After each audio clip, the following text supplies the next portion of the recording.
I mean, let's try it out. Then ask me, am I ready to go live today, y'all? I'm a little early on this thing.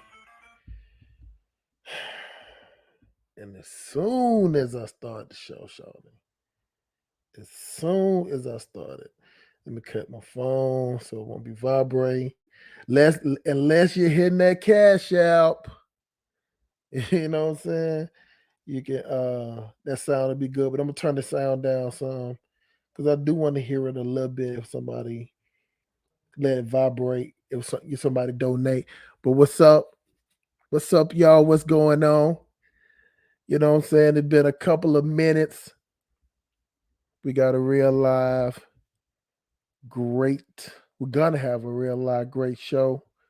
I'm finna change this to YouTube version. Hold on, y'all.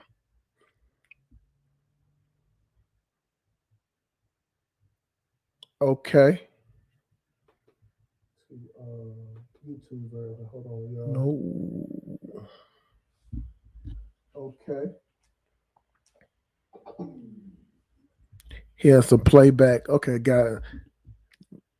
That ain't it.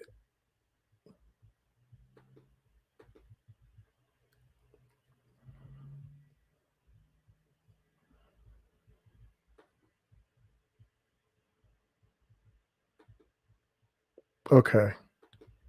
That should be good. That should be good. What's going on, y'all? Welcome to the Simp Police Academy, aka the Simp Police Association, man. You know what I'm saying? Hopefully everybody has had a wonderful week.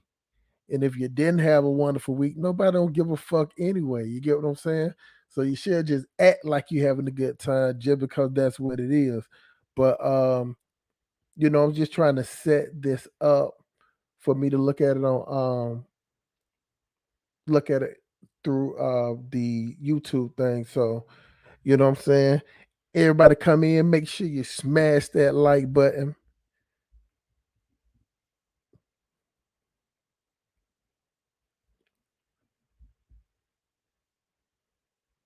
All right. Okay, I think I got it now. Hold on, this shouldn't be like that.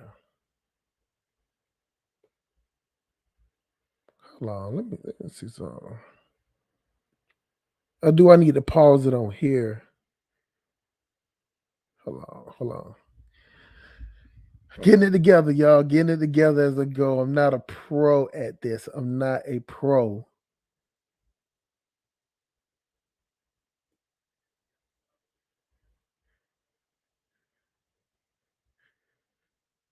So if I talk on this, will I get the double playback? Do I is that what's up?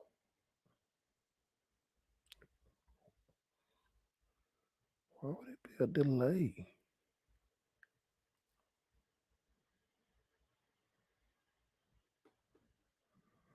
All right, fuck it. I'm not gonna do it like that. So I tried to figure that shit out, man. Because when I do it, I can get the people to come through and I could look at it through the YouTube thing and then I can make people moderators and shit like that. So okay. I yo man, I'm telling y'all, I had a good week this week. And uh anybody come in, make sure you, like I say, smash the like button, put a one up in here, or just say something you hear good or whatever. So this show's supposed to be done yesterday. So now damn, I supposed to did it a week before, just never get a chance to do it. And then Sunday, I really don't like doing it now because football is on and you know what I'm saying. I don't know if I wanna it's like I almost want to watch football more than I want to do the show. But it is what it is. But I'm trying to figure this shit out. Why when I view it on YouTube,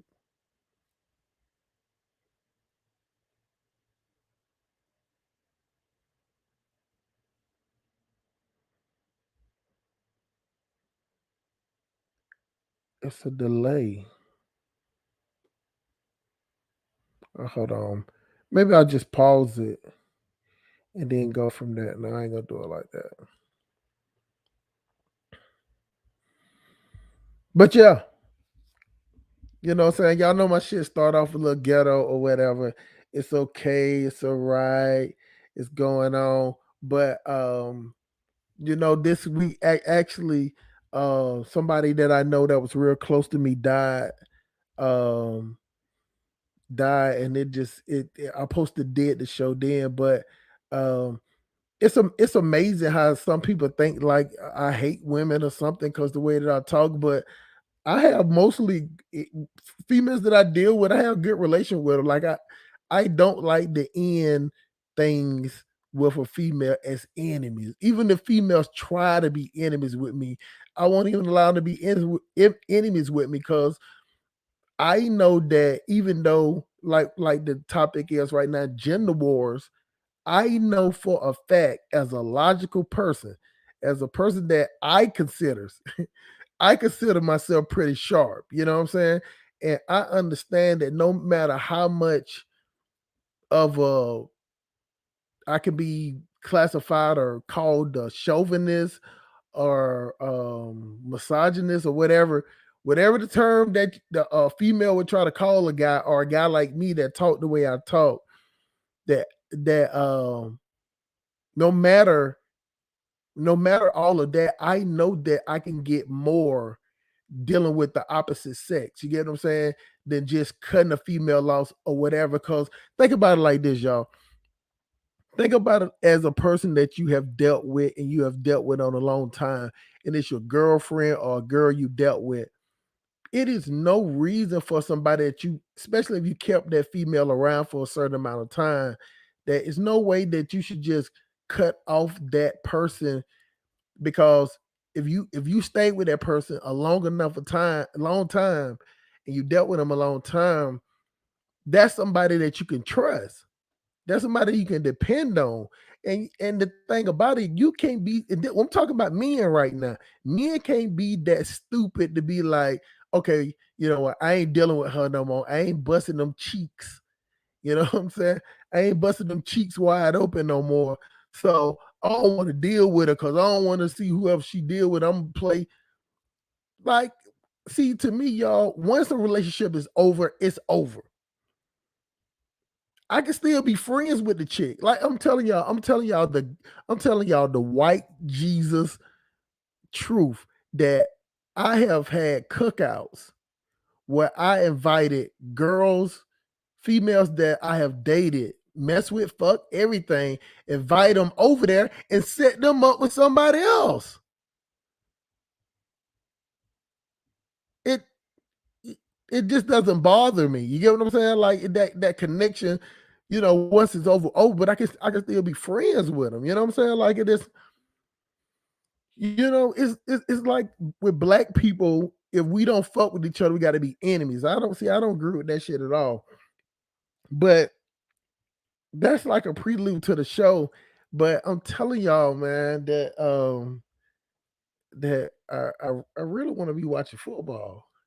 But I put this show off until the next day. But like I say, man, but right now the show is black females against black men. It's the gender wars thing. You get what I'm saying? And a lot of people don't agree with the gender war thing, act like it's not real. You get what I'm saying? And they always say a foolish person, a foolish group of people that don't know that they're at war or somebody's at war with them, then you just a weak victim because this is definitely a war. But excuse me, I can understand how some black men might don't see we at war because same way how they deal with white supremacy, white people. You get what I'm saying?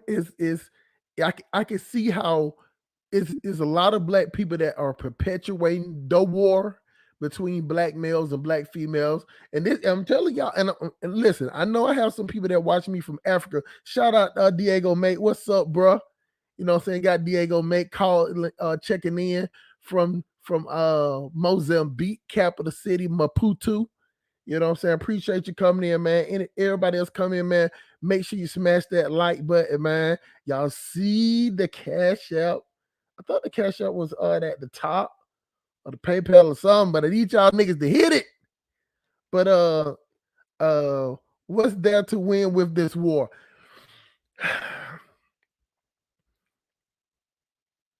And since we're in a first world country, Diego, mate, it just it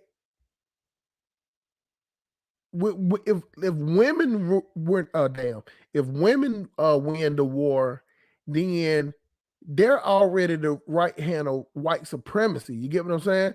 See, they don't mind being up under his authority. You get what I'm saying? So if the women win the war, which they won't, you get what I'm saying? Like you got to always remember, bro.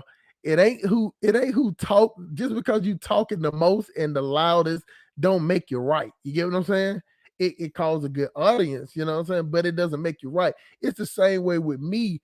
If I think that I do a 9-hour show, so I got to be right because I'm talking along. It doesn't mean that I can be doing the show for 9 hours and 45 minutes and be dead ass fucking wrong. Straight up. But that's why if somebody think I'm a narcissist, I don't think I'm a narcissist, because if you can show me where I'm wrong, like I could be in a full hustle smart spiel. If you give me a straight up fact that I can't refute, I immediately address that. I'm just not one of them type. I'm not one of them type of people. You know what I'm saying? I actually get offended when people, sometimes people ask you for your advice and you tell them something and they'll be like, "You think you always right?" No, I'm like, "No, you think I'm always right because you're coming to me for the advice." You get what I'm saying? But niggas are so dumb. You know what I'm saying? You got to be dumb. Niggas got to be dumb to be in a war with each other with all this other shit that's going on. You get what I'm saying? We always look at a way to fight each other. We're the softest targets because nobody else don't take us serious.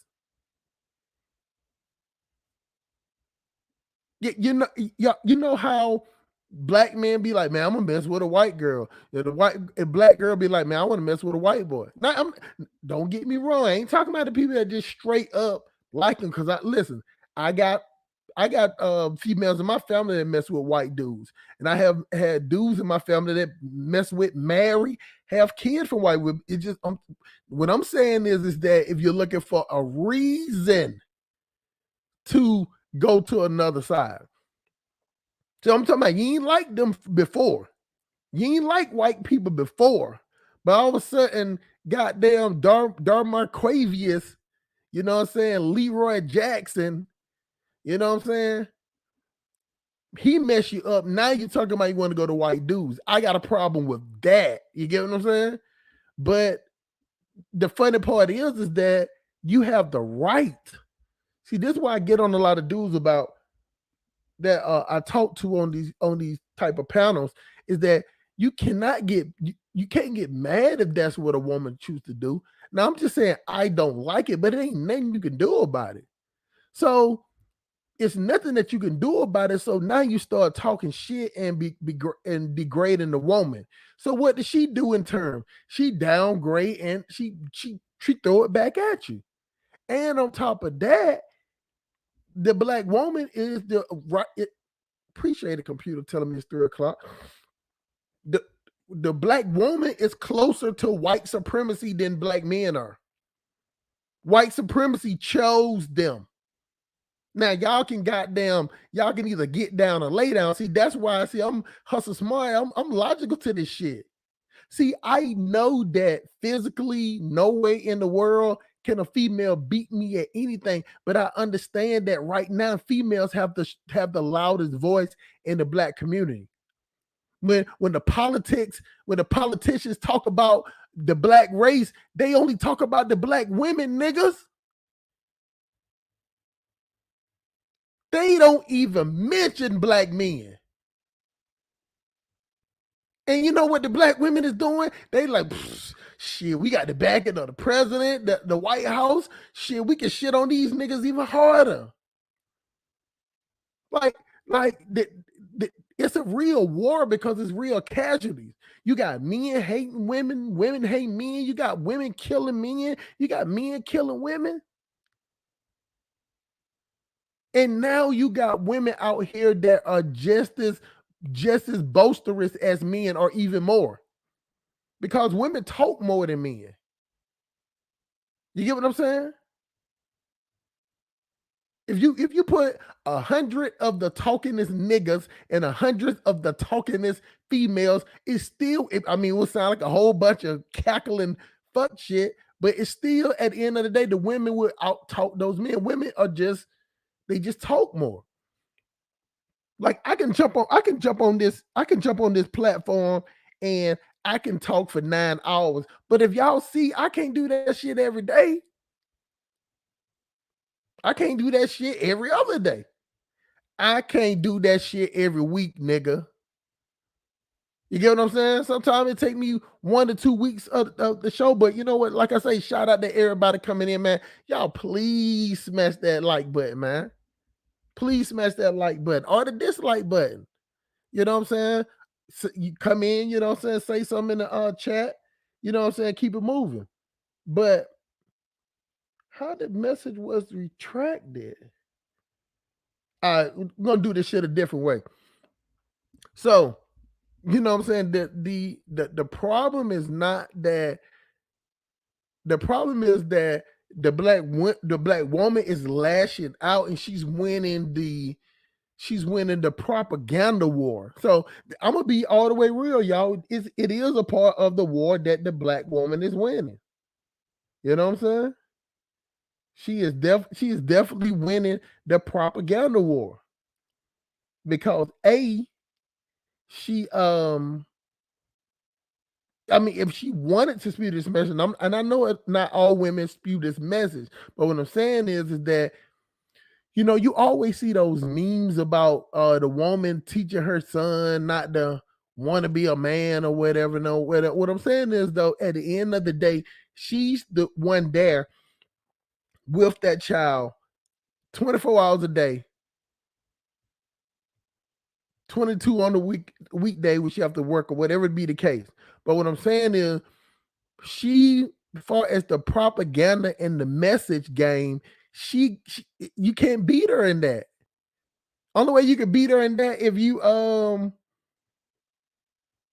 got the child. You get what I'm saying? So, with the messages that you have for your kids would be that to my son, I would tell him that, listen, you can't. I was like, just because you see a female upset or whatever, I said you can't be as emotional as she is in that time. Nor can you tell her not to talk or to shut up. You know what I'm saying? It's one of them things that's like you either you stay there and you listen or you find a way to get away. You get what I'm saying? Or you find a way to diffuse it. But what you can't do is, and what a lot of dumb black men are doing these days, they trying to make females shut up. And then when you can't make her shut up, then you want to get physical with her, then you want to do all this stupid shit, then you want to blame it on her mouth. You get what I'm saying? You cannot do that. You know what I'm saying? Now, on the other hand, you know what I'm saying? See, usually people thought that I'm just gonna get on here and just drag the women, whatever. I want to do the men first.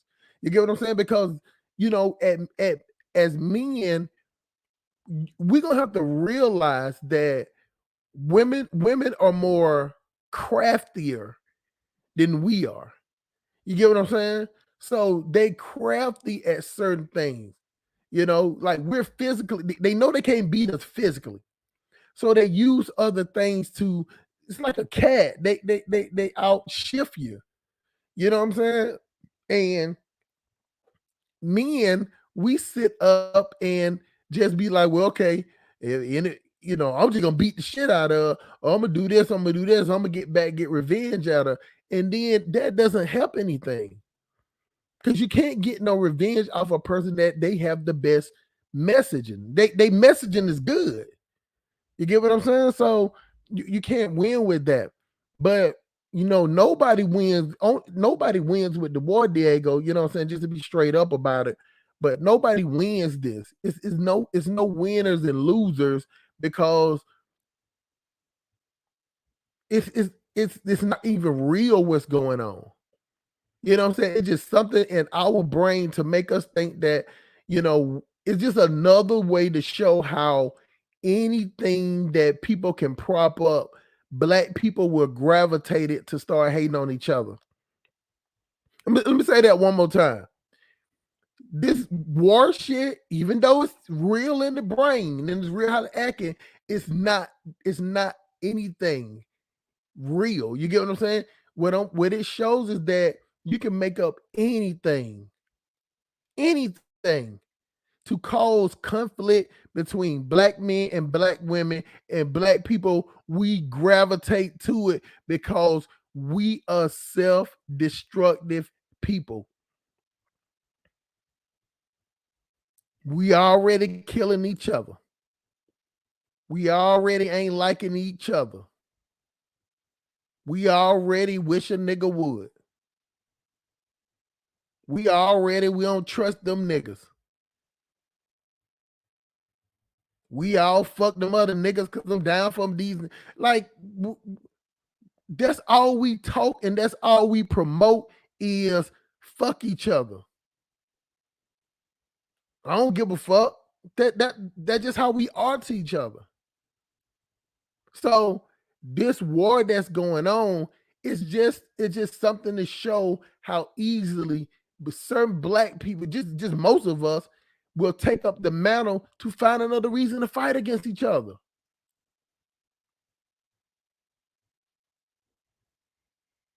And at the end of the day, women can't beat us.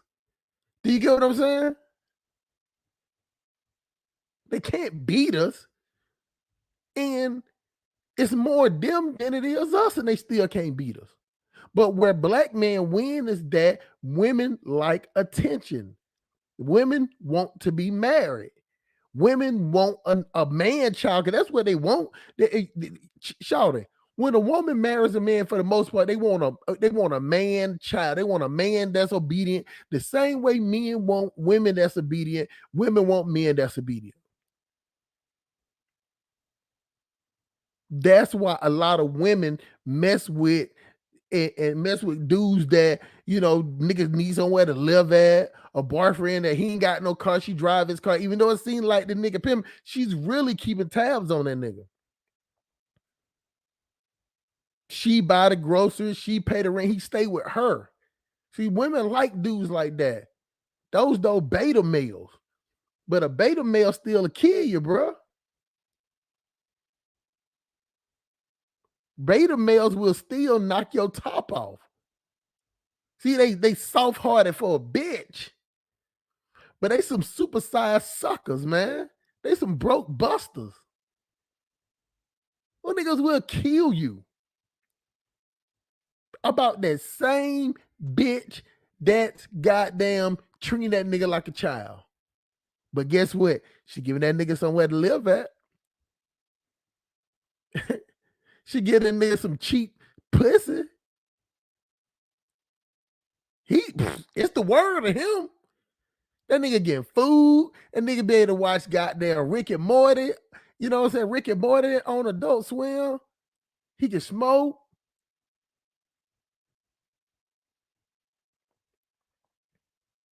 He living high off the whole hog. He living high off the whole hog. And y'all niggas better recognize that. Them type of niggas will kill you. That's them Pookies and Ray Ray that'll kill a nigga about nothing and go to prison for the rest of their life. I know at least 6 dudes personally,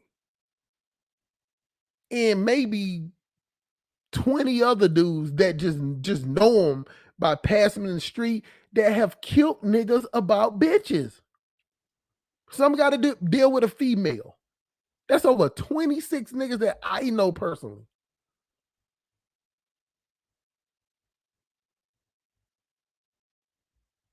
See, one thing that this war has um showed, the black man and the black woman war is that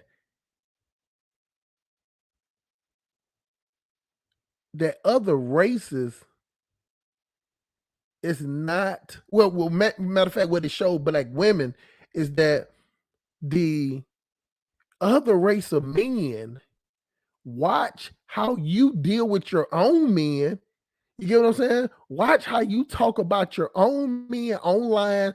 Got shows. Oh my man, somebody told me about this goddamn light skin, goddamn what that shit is, the Walking Dead zombie looking goddamn Dakota Indian tribe war makeup plastered on this Beetlejuice bug eye whack ass bitch Cynthia G. Cynthia, y'all think I'm bad? I listen to that. That bitch Cynthia G is got a whole movement on hating black men. That bitch got a hater black men panel, dog. We're the only bitches that get only. She got a panel of bitches that help her drag men. That bitch got 50,000, 60,000, whatever. That shit is a business. And I call a few bitches husky hyenas. I call a bitches a couple of bitches uppity twerk monkeys. Like them bitches from Southeast DC wearing jeans all the goddamn time. Hey, shout out to DC. I love y'all hood buggers. Love it.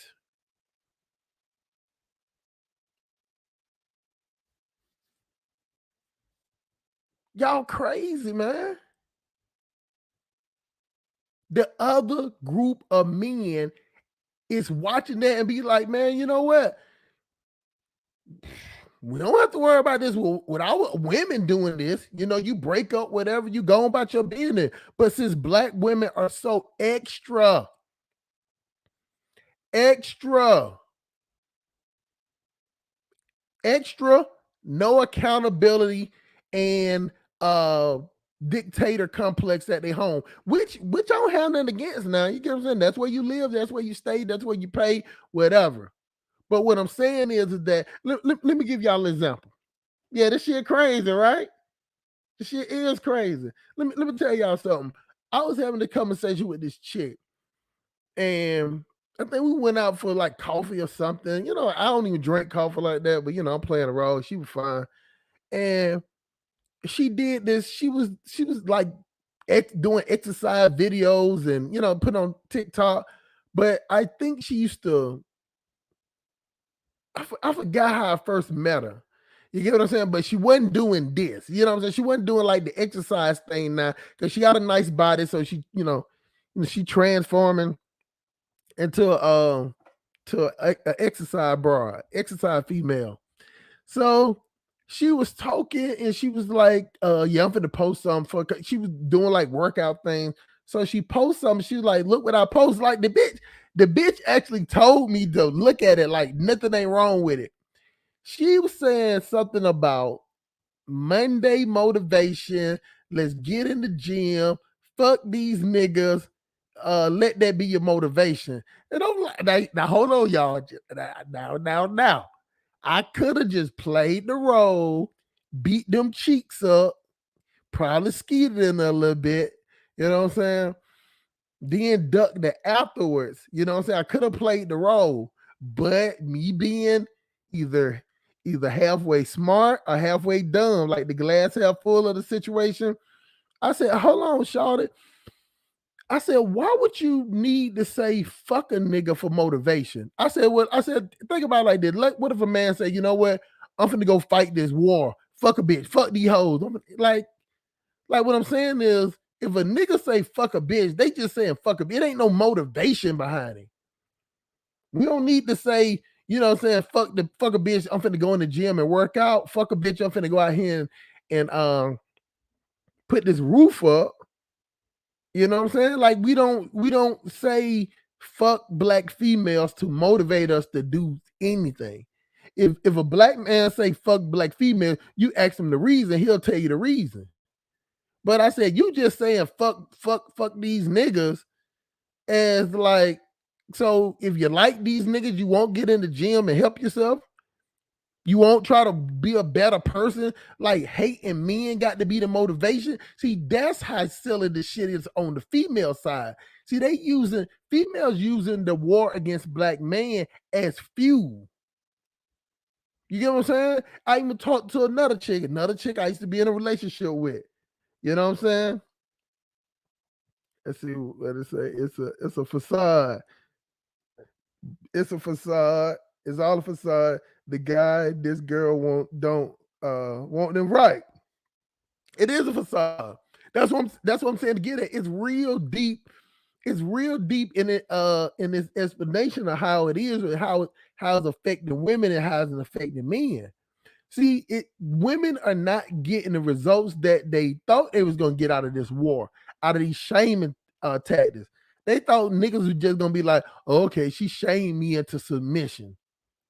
And now they don't make niggas like, well, fuck y'all hoes.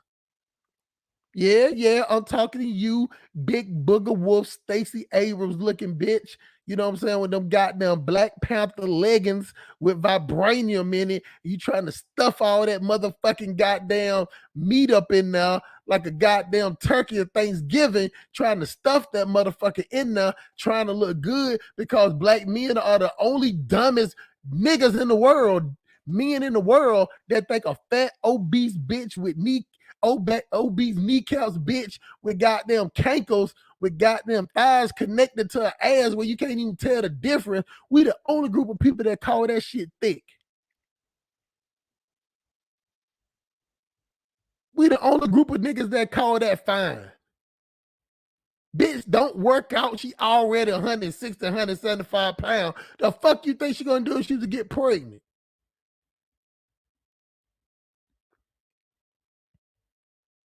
Them hoes go in the gym and take pictures. There's a few of them that actually work out.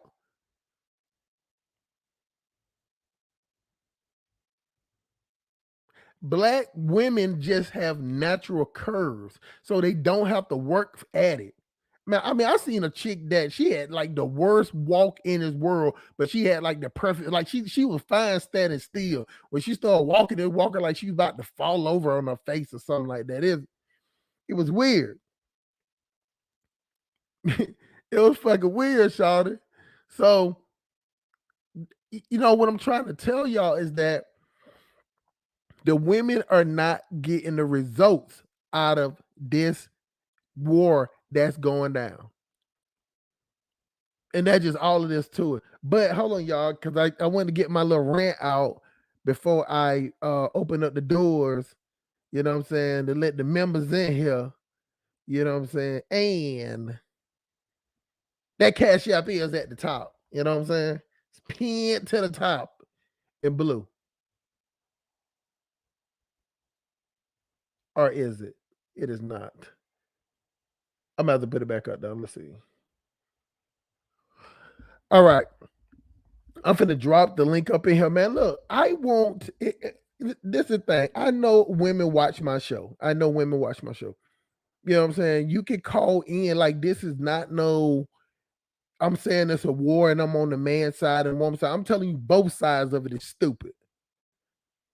You get what I'm saying? So for the record, for any woman that's thinking about calling in, hitting the link, calling, just if you want to be like, no, he gonna be on, I don't want him to drag me. No, I'm telling you that both sides are stupid. Both sides are stupid. It doesn't help us at all. But I understand, the reason why somebody wants to go to war is the reason they want to go to war. You can't, you know, it's not, you don't have to decide. You don't have to decide a side. It's just dumb. Hold on, put this in the clipboard. Let me drop the link in. So let that be known. I think it's dumb as hell. But still, based on war, I know who's gonna win and I know who's not gonna win. You get what I'm saying? you know, momentary victories, it does nothing for the long run. And then at the long run, y'all need to know that men are not as emotional as females. This is not gonna be a big emotional toll on dudes. It'll be more on females, especially as the gap is changing. Like right before this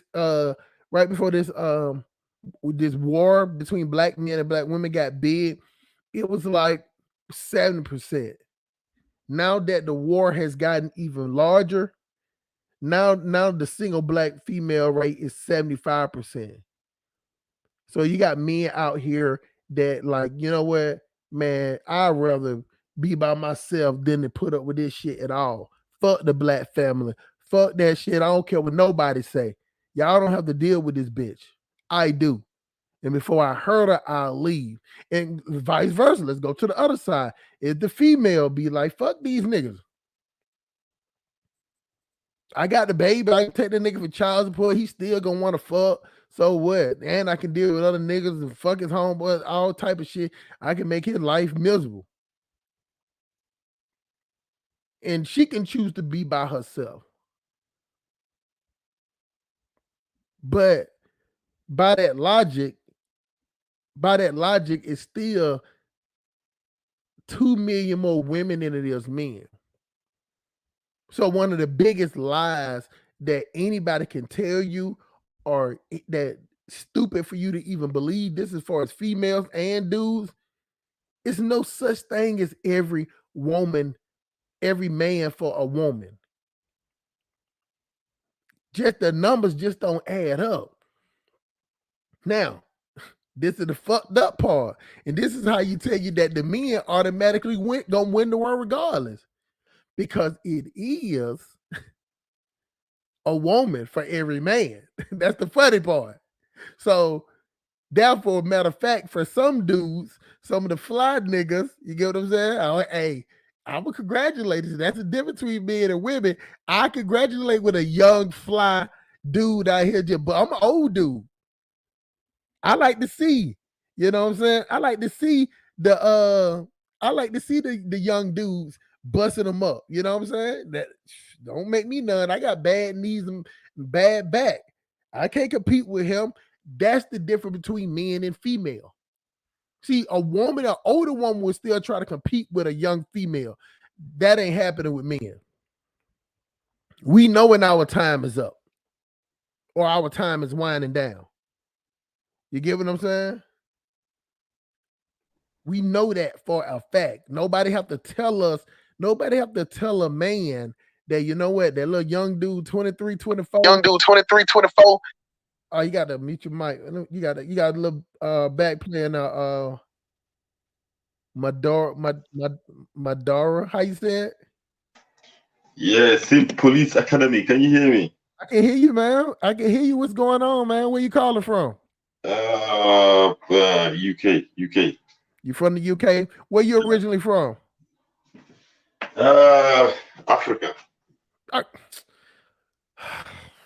Africa is a Gambia. There you go, man. But you get what I was saying, though. You know what I'm saying? The Gambia. But that's what's up, man. You know what I'm saying? I appreciate you coming on to the show. You know what I'm saying? I don't know if you've been on here before. Have you been on here before? I've been on here before. Different. Okay, I know who you are now. All right. How's it going anyway?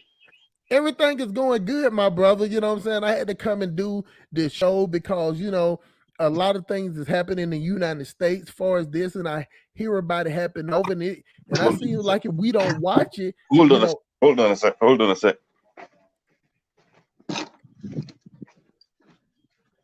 a sec.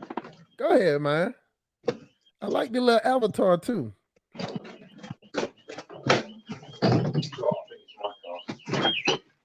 Your car, yeah? Yeah, that was not my. That was yours, yeah.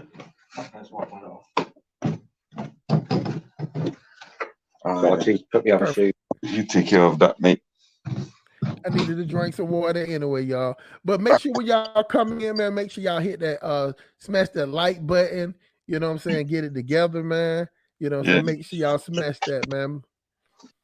So you back? Yeah, I'm back. Just an alarm going off. Yeah. You gotta take care of the alarms.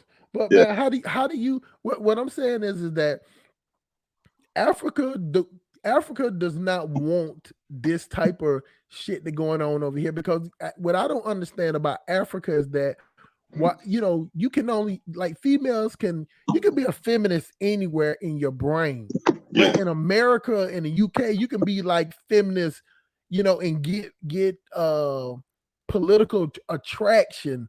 You know what I'm saying? Traction. I'm not attraction, political attraction to it in these first world countries. But see, in a third world country, you don't get that. And then a lot of times too, what I'm saying, I see it so much that Africa, and this go for Africa as a whole, but they don't start copying westernized ways. Yeah. Boy, y'all just don't know what y'all getting. Y'all think we like. See, this is. I hope this go out to a lot of people, and people watch this on the playback. Let me tell y'all something. Most men don't like all that shit. Yeah. We don't like all that shit, but they make it seem like it's a group of men there that like it, because it is there, but they're the small minority. I would not want a woman walking up with me with no orange hair, no orange blonde hair, and fingernails looking like a goddamn witch from my Wizard of Oz, and paint on her face like she in a goddamn Indian tribe finna go to war. Yeah. But they sell that to y'all because there's a product behind it, makeup. They sell that shit to you. So now y'all on another country with your dirt, dusty roads trying to look like the women in the Western. I don't get it. Yeah. And it's gonna destroy Africa more, because y'all don't even have the structure that they have in the United States. Now, I'm talking about the feminist women in Africa to even think about being feminist. Y'all don't have the protection like they have in the United States. In Africa, if a man want to kill you, he can kill you and get away with it if he want to. Listen, I'm not saying, I'm not saying that. What I'm saying is that the laws, the technology, the scaredness of the Me Too movement is not in Africa. No, it's not. It's not gonna be no pressure unless the people family got some. It probably you gotta have some money to get that shit investigated. Unless somebody just catch them dead. It's some person. Do y'all not understand? Some parts of Africa that don't even have everybody have electricity. They ain't got no system. Ain't cameras on every corner like it is in the United States and UK. Yep. So y'all let that dumb shit y'all let that dumb shit stay over here in America, in the UK or wherever else is at, in the first world country, because copying that shit, copying all the other dumb shit what these bitches doing and what these niggas doing. But don't you think don't you think this modern day men versus women warfare, it seems like it's only being pushed towards, it's like arguments over race, but it's being pushed towards black men and black women as well. You understand? Like we are taking forward and taking 99% black women. It's 99%. The war is pushed 99% to black women. The white women, you go to talk to a white men, they don't act like that. They get along with their white men. Yeah. No, there is it's 99% black women who take it, because we're like the animals, bro. We're like the animals. So it's like get his dog, and if y'all want to say I'm trying to correlate a woman with a dog, that's what I'm doing. You get that dog a little bit of a little flesh and be like, you know what? You go attack and nothing won't happen to you. And everything that you do, we'll make up excuse for you. The black woman just took the bait. She just took the bait. She took the bait like a hungry dog. Because you know why? Because one thing I agree with black women on, they're the most ostracized women in history. You get what I'm saying? But we have not got to engage in the same men versus women kind of conversation happening, because at the end of the day, as much as you like it or not, women, the saying goes, you can't live with them, you can't live without them. So you need them. You understand? So all this thing that's going on with the manosphere and all that kind of stuff is just it's not helping, you know. You know what I mean? I agree with you. It's not helping us at all. What I'm saying is it's another way to show how black people are destroyed. Like, see, me, I think it's doom and gloom for black people. I think our time is up. You get what I'm saying? I think we had a good run. You know what I'm saying? We still gonna do some things, but it you know, just like any other, like, I'm glad that you're here because you're an intellectual. And this goes with the story right here. Black people at one point, we had our thing where we had all the power in the world, right? We had, you know, built monument, kings, pharaohs, all that type of shit. You know, we had our moment, right? Yes. See, we don't, it seems like as black people, we don't know how to not be, because I think that black people are just as oppressive as white people.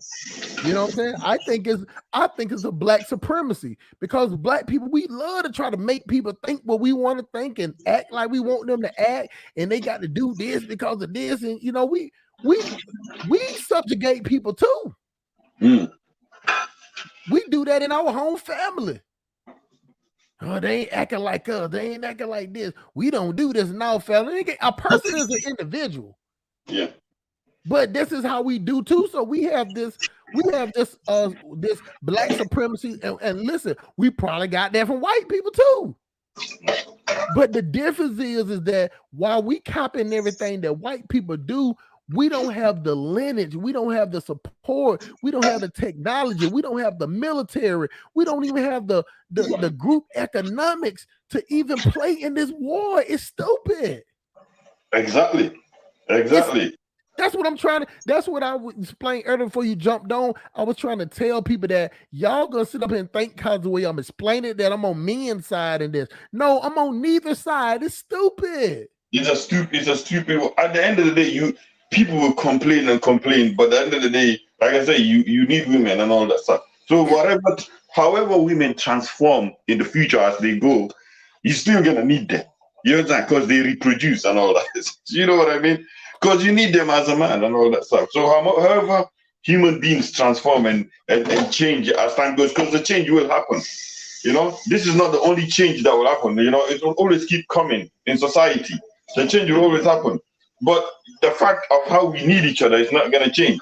So when somebody is pushing towards an argument towards you, saying, women are like this, women are, so you must hate them, pushing at them versus men versus women and all that kind of stuff.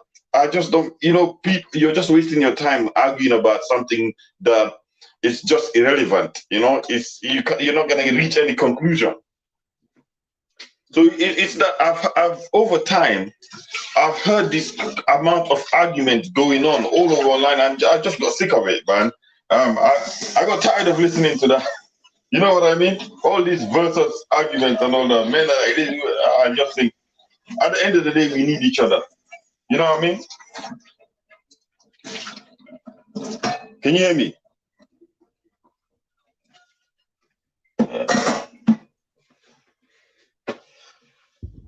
My bro. I agree with what you're saying, but it's not as, even though it is just as simple as you just said.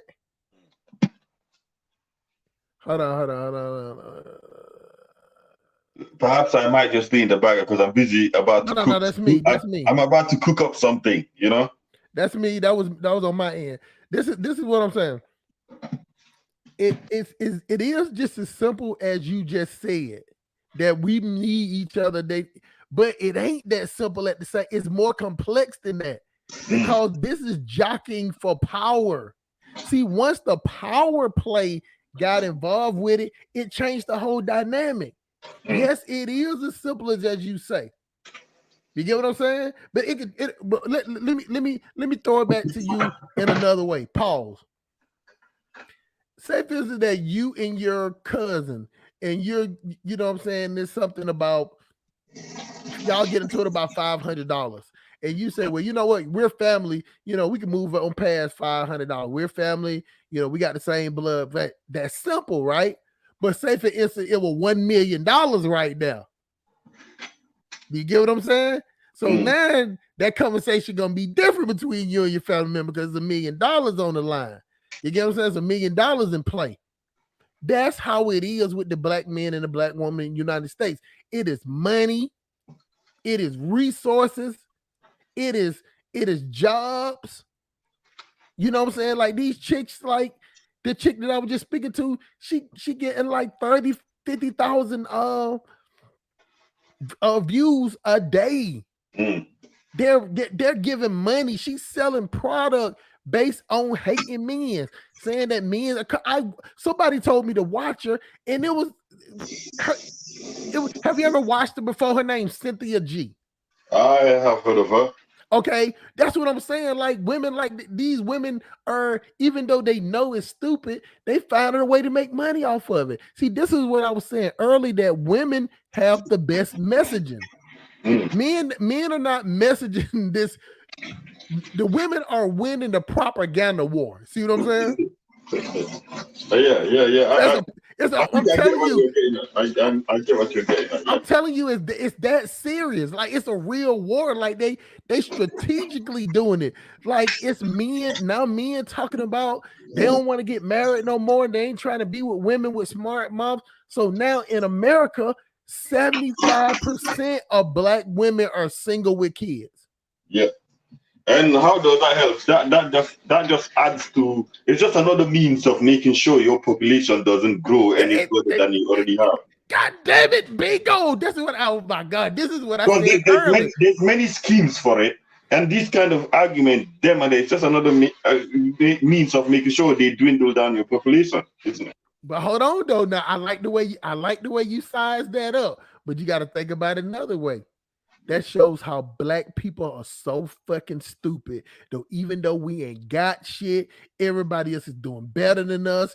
Everybody else has got them have more money than us. You know what I'm saying? And we're already killing each other. We already hating each other, and they just gave you anything.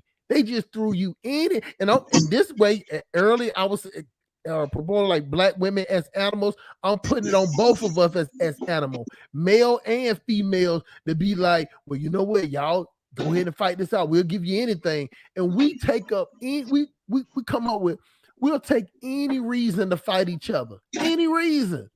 It don't even have to be a smart reason. What type of power? Y'all, we all know how they act. We all know what they promise to give and take away. We already know that. But it seems like when the opportunity comes to hate one another, black people be like, yeah, hell yeah. I already hate them niggas anyway. And now I got a cause. Now I got a movement. Now I got a motivation. And you got these women, man. Let me tell you something, bro. Let me say this, man. We always talk a good shit about how much we love women and our mothers and whatever. Listen, just because you like your mother don't mean somebody else like her. You get what I'm saying? So your mama, big goddamn husky hyena, looking like she can goddamn eat 12 hamburgers. Just because you like her don't mean the next man ain't gonna like her. So that it's a false sense that we do to women instead of telling women. See, as black men, especially in the United States, we hate to tell women the truth. We hate to tell a woman you're getting too big, or you need to stop eating like that, or you need to, maybe exercise more. We scared to tell them anything. Because we figure they ain't gonna listen to us anyway, so why not tell them? So men have started getting to the point where they just like to tell women anything. You get what I'm saying? But the woman, she has no filter on what she say. You get what I'm saying? Yeah. So that's how I'm saying she's winning the messaging. So since she's winning the messaging and social media is a message, it's more of a push for women to come out and do videos. They got whole shows about this. Big men bashing shows. But see, at the end of the day, they would never win the war because it's more women than it is men. So a man don't have to bow down. The fact is, because there's nothing wrong with a woman having more money than you. As a man, you should just not be dependent of her. Your livelihood should never, in case one day she leaves and takes her money away, you still say you can go. I still got my money. I'm making my own money. So you will find cases where women are making more than you, and that's okay. You understand me? You should just be not dependent on what they are making. You should be dependent on what you're making. That's what a man is. A man that sits in the house waiting, saying, "Oh, my woman is making this amount of money. I don't have to work," and all that stuff. That's not a man. You understand me? So men are meant to be independent and hard workers and for themselves. You know what I mean? Right. But it's like when a man get a chance to, because these niggas are lazy, man. When these niggas get a chance to lay up on the female and be like, man, all I got to do is fuck and you know what I'm saying, fuck again in the morning and just look good for her. Some women, they just taking it because it's so many women out there. Women, like I was saying earlier, women compete against each other. Men don't compete against each other like that. You get what I'm saying? Definitely. So, we'll just sit up here and go through it, but still a woman will be like, I want that man, because even though men act like it's only one woman in the whole building, these women know that it's more women than. See, one thing about a woman is more perceptive type person. A woman will walk in the room and be like, God damn, it's more women than it is in here than men. See what I'm saying? Yeah. Like everywhere I go, it's more women than it is men. So the women know that, oh shit, that's natural competition. Men so stupid, they be like, oh shit, it's so many women here. I don't know what I'm gonna do. How can I get all of them or whatever? Then I'm gonna simp to every last one of them. Niggas approach the situation stupidly. Cause that's how men is. A man would never go in the bar and be like, you know what? Look, dog, look, Playboy. We just gonna let the bitches come to us. It's more them than it is us. They coming here for us. It's more them than it is us. So let's just wait for them to come to us. Let's not us go running behind them like one sheep herder at 1,000 sheep. Come on, just wait. But men are so stupid. We like, hey man, I'm gonna go get deal with. I'm gonna go deal with you. I'm gonna go holler at her. I'm gonna go holler at her. Then I'm gonna stalk her. Then I'm gonna stalk her. Then I'm gonna buy her a drink. Nigga, you don't spend $300-$400 and you shouldn't have to spend no money because there's more women than it is men. The women should be buying you a drink, bro. Yeah. It's so elementary that it doesn't even make sense. Shout out to the pimp. Shout out to the simp police. Shout out to sending out arrest warrant to all the simps out there. Put the high heel, husky high heel on notice. You know I am, bro. Yeah. But the men have to see where, even though we're gonna win it, to see where the men making stupid mistakes. You get what I'm saying? It's men that's doing this. You do not have to tell a woman what she want to hear because it's more women than it is men. Exactly.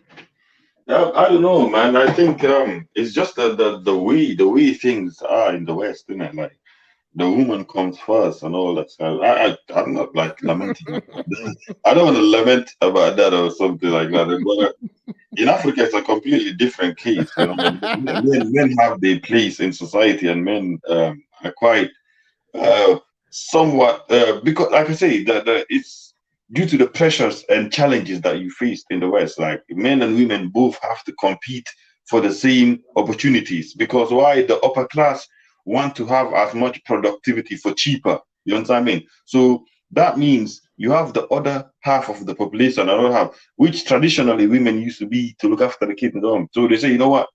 we want to increase more productivity in the country and all that stuff. So get the other half involved in the process of manufacturing, not necessarily manufacturing, as the labor force as well. So now men and women are both competing for this. So now the rules and gender roles are kind of confused, because you have women doing men's jobs, men, except on extreme measures as well. So these kind of situations causes this, where sometimes women feel, wait, why do I need a man in my life? I don't need a man. So everybody's got choices these days. We've got a lot of choices. So, and because we got choices, we became a lot more, how do I put it? A lot more picky and not really accepting of each other and all that stuff. So, that's what caused it as well. So in Africa, that is not the case, because in Africa, still the man is needed to do the man's place and role is still quite traditional and all that stuff. So you're not facing the same pressures. You understand what I mean? So, and I don't think maybe Africa will not go the same way. Africa will not go the same way, but as society modernizes, it seems to be the same. It seems to be on the same trajectory. Do you know what I mean? But hopefully, it should not go the same way. You know what I mean? So you think that? Well, I know that it can't go exactly like how it is in Africa, but I mean how it is in the United States, but it's still dangerous to this point to where you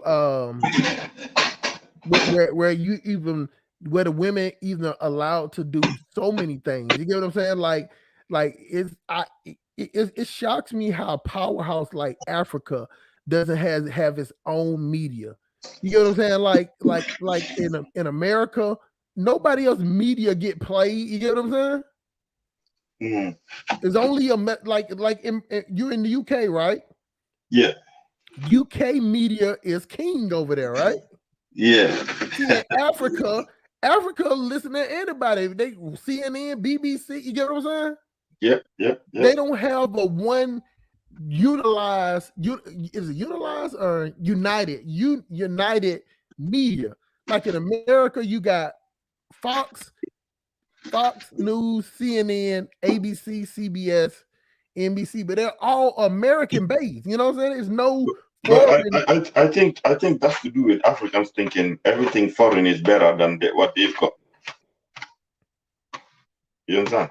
I think that's down to Africans believing that everything that's foreign from the West is better. So even though they have media channels, and also what the politicians present in Africa, they don't like to educate the people. So the people are dumbed down because of the media there is there.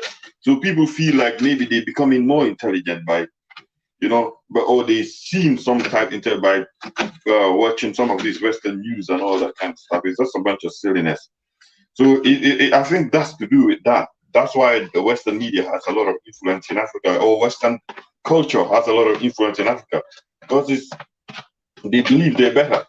And it's not a case of being better. It's just when somebody's richer than you, when a person is richer than you, they tend to, and that's true. There tends to be a way in which you look upon them in such a way. Like if somebody came at you and has more money, you understand what I mean?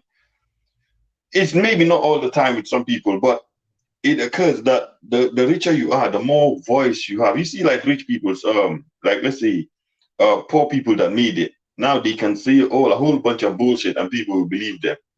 They can say a whole bunch of bullshit and people believe them. Why? Because they got money now. So the eccentricity is validated in a way. So for instance, if somebody's poor and eccentric, nobody respects him. But if somebody's rich and eccentric, they think, man, he may be crazy, but then he must be doing something right. So they listen to his advice. You understand what I mean? Right. Relating that back to here, it's wherever the representation of wealth and power is and all that stuff, that's where people gravitate to. You understand what I mean? So Africans look towards the West and the rest of other parts of the world as being better.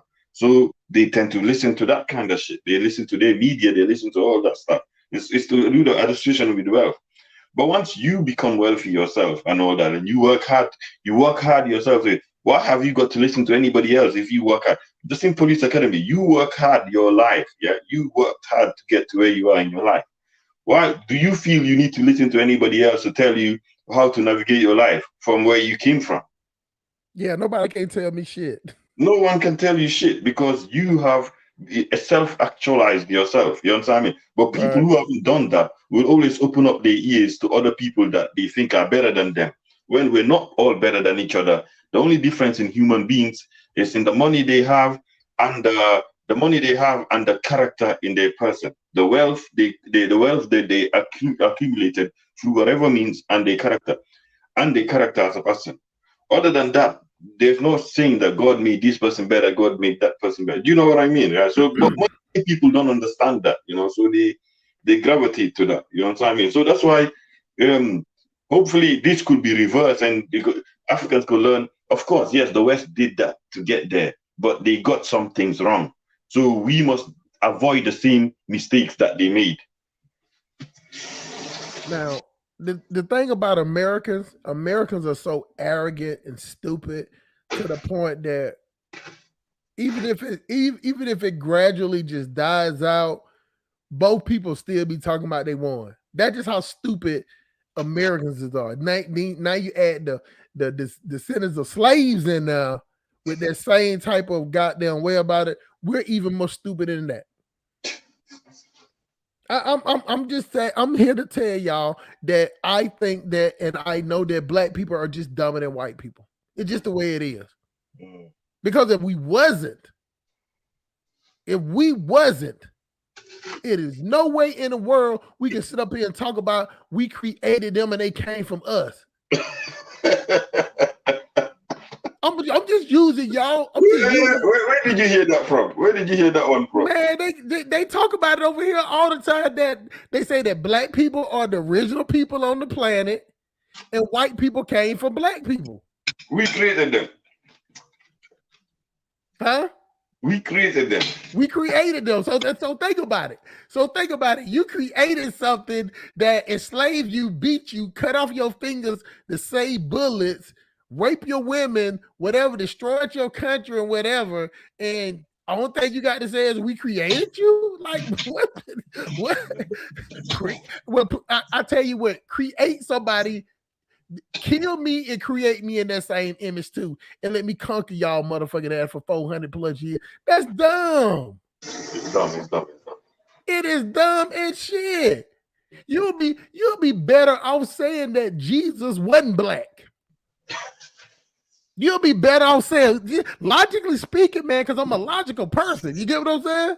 Yeah. It makes no damn sense for black people to say that Jesus was black and we don't got the hands dealt that we don't got. It would make sense for you to say he was white. Now that would make sense, all of the fucked up shit we go through, all of the fucked up shit we do to each other, all the fucked up shit that happens to us. It would make sense. Well, Jesus is white now. He gonna look out for his people. You know what I'm saying? Yeah. But when you start talking about Jesus is black, well, what the fuck, Jesus? When you saw that first ship of niggas, did you see what happened? Did you see how they came and got them first niggas and put on that ship? Did you see from heaven what was going on that ship? Did you see that they was killing babies and throwing babies off the deck for shark food? Did you see when they was bringing the men up and asking the women which one of y'all was married and beat the dude while they raped the woman right in front of him? Black Jesus, did you see that? Did you see how when they came on the slave plantation where they'll take the man and fuck him right in front of his family? That's fucked up. Black Jesus, did you see that? Surely you black, we your people, you wouldn't let that go down. Hold on, no. Then you did another ship. Then another ship. 10 years don't went by. 20 years went by. 100 years don't went by. 400 years don't went by. Y'all niggas don't get that. That was a quick, easy analogy. We'll be better off saying he was white. Man, you're really going today, man. You're telling it today. You're telling it. You're saying it. I mean, so sometimes we're open-minded and we allow whatever kind of ideas get put out there, but it doesn't mean we agree with them. But I guess today you're addressing it. Some of these crazy concepts that come up. I have to address it because it makes us as a people not be reaction, make us reactionary, you know what I'm saying, instead of doing something after the fact than before. We're not proactive, we're reactive. Yes. We always answer things after the fact or don't even think about it. We just go in ahead first. It is no way in the world that we should be sitting up here talking about Jesus black, all the shit we done been through. We don't even get along with each other. We don't even like each other. We got all these black people, and all we do is separate ourselves in different groups and tribes, and it make us weaker. Yeah. It makes us weaker. One thing I can give you about white people, they can play all that shit about we're part of this group or this group. Say something happened to them, all the motherfuckers come together. Yeah. They'll even start talking about, well, I hate him and I hate him, but you know, we got all these missiles and planes now. We need to go kill somebody.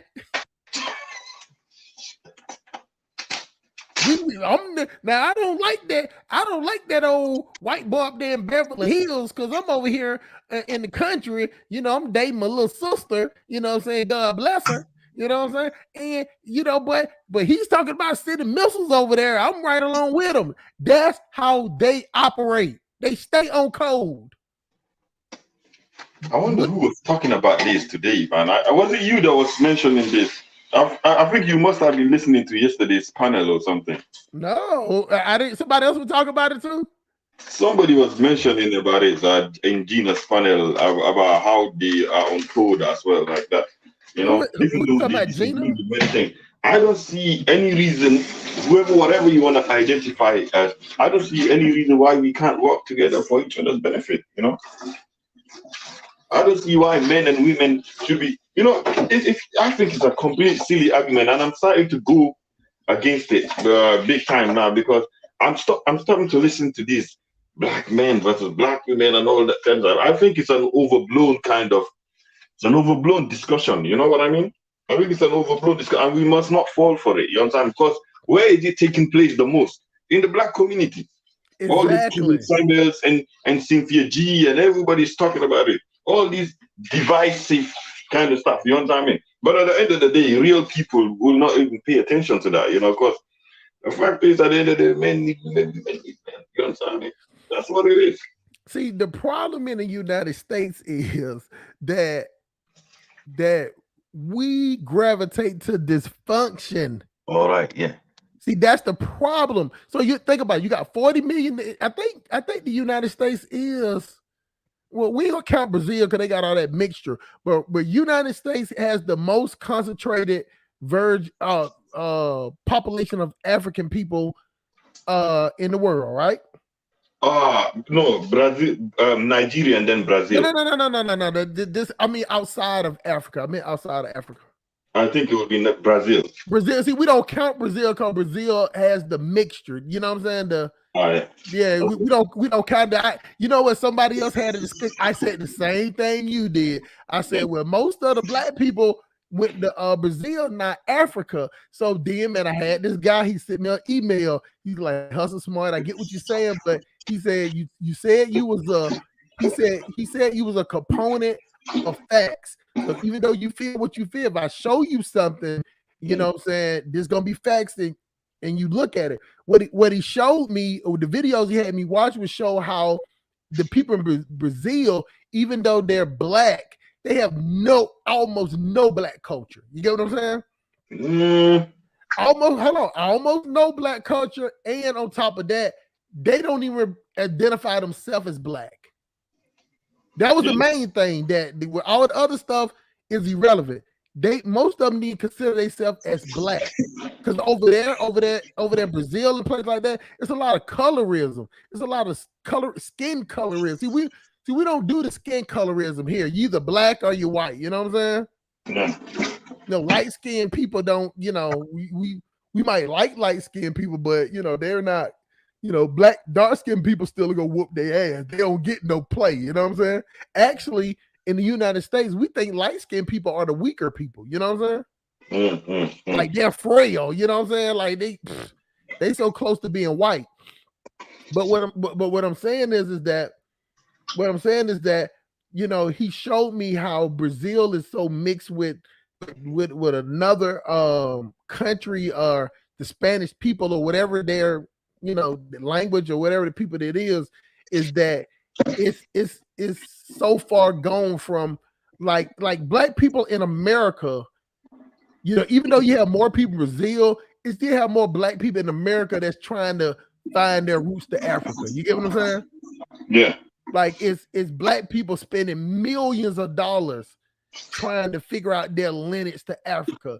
You know, it's black people that spending millions of dollars trying to get citizenship. You talk to somebody. You got mobility. You got more mobility. You have more mobility. Yeah, exactly. That's what I'm saying. So from that, you know what I'm saying, it makes us, you know, want to separate, because I can go down to my family. It's no foreign people, you know, till you get to my genealogy. You know what I'm saying? That what it is. But when I look at the last 100, 200 years, it ain't been number black people in sight. See what I'm saying? But for Brazil people, they even, you know, first generation, second generation, whatever, it's all mixed with the Latinos or whatever the hell else it is. Yeah. So when I say the concentrator of just not, I don't like to use the word pure black people are the closest to Africa. It would be America. He just where I read that, and believe me, I'm not doing justice by explaining it, but believe me, after 4 or 5 videos, I got what he was saying. You know what I'm saying? He even showed me how it was in the Dominican Republic in Haiti, how they're right there next door to, they're like South Korea and North Korea, and they hate each other. Like it's stupid, or one thinks it's better than the other. You know what I'm saying? Dominicans think they're better than the Haitians. You know what I'm saying? I think it's natural for people at the bottom to try and fight each other or scramble for the scrums at the bottom. I think it's natural. Human beings are like that. But when you have a system that's kind of like very powerful and all that stuff that maintains, that works so hard to maintain a structure, you know what I mean? The people at the bottom of it find it hard to come together. And I think one of the reasons black people don't work together, it's because we have not actually seen a lot of representation of our efforts in terms of coming together, working together, succeeding. We've seen it always got sabotaged or killed or something.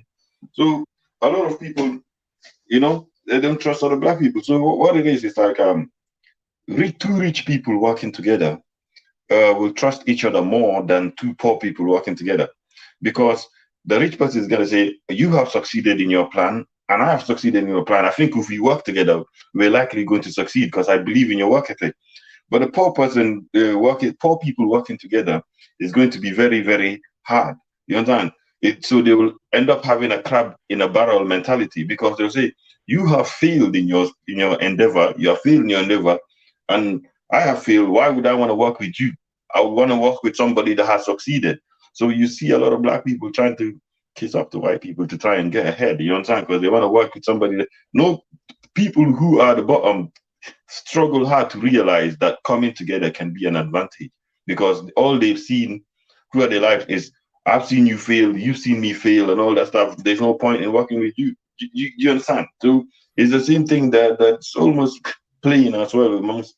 That's why like black men in America at the bottom, they don't get any representation of being in political power or being the top doctors, top nurses, big CEOs. There's not a lot of representation of African Americans with true actual power, not perceived power. You understand what I mean?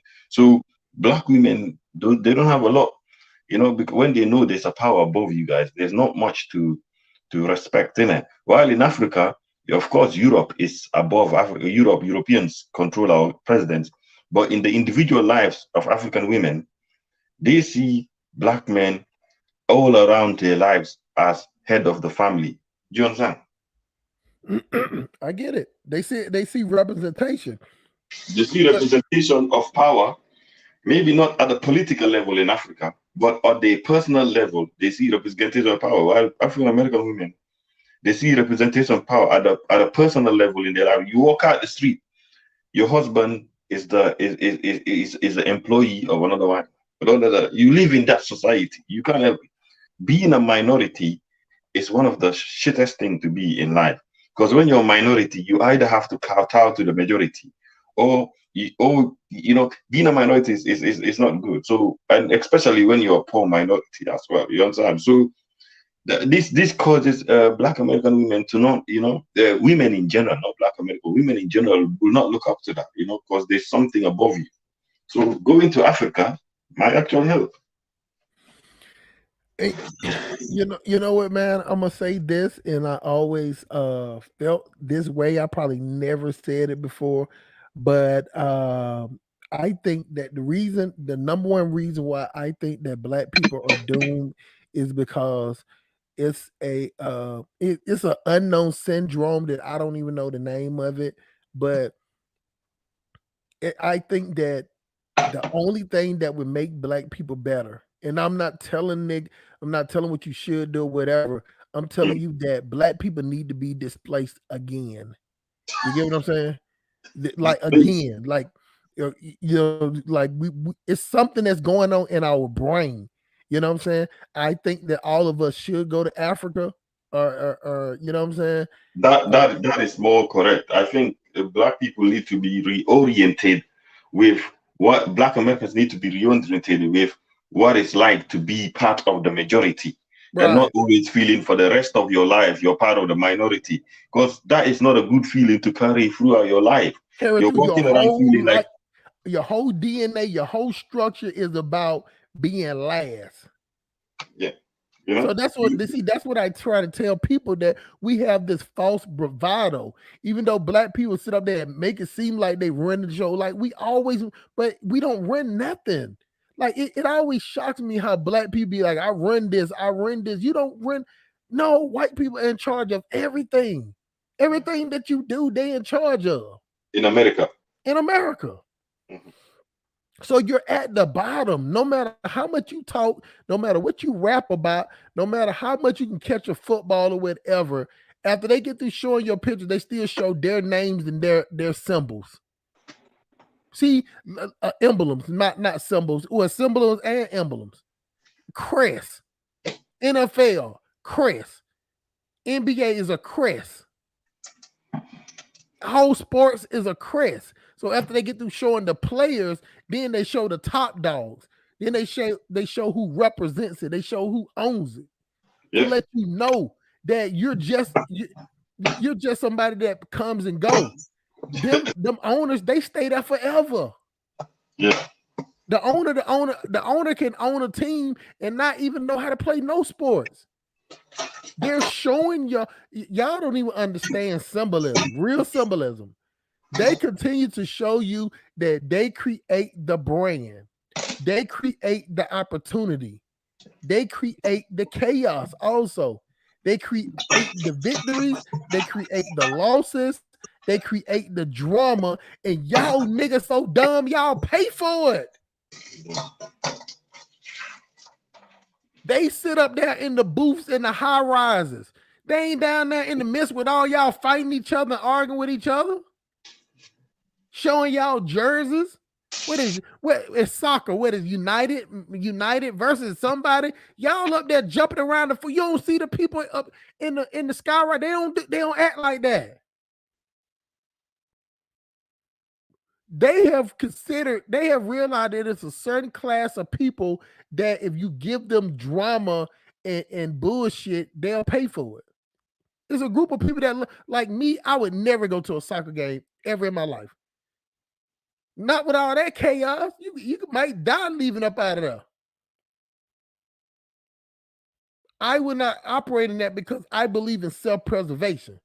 You know what I'm saying? Black people, if we thought things through with a self-preservation mentality, we'll be good. But we don't. Black people, we are selfish.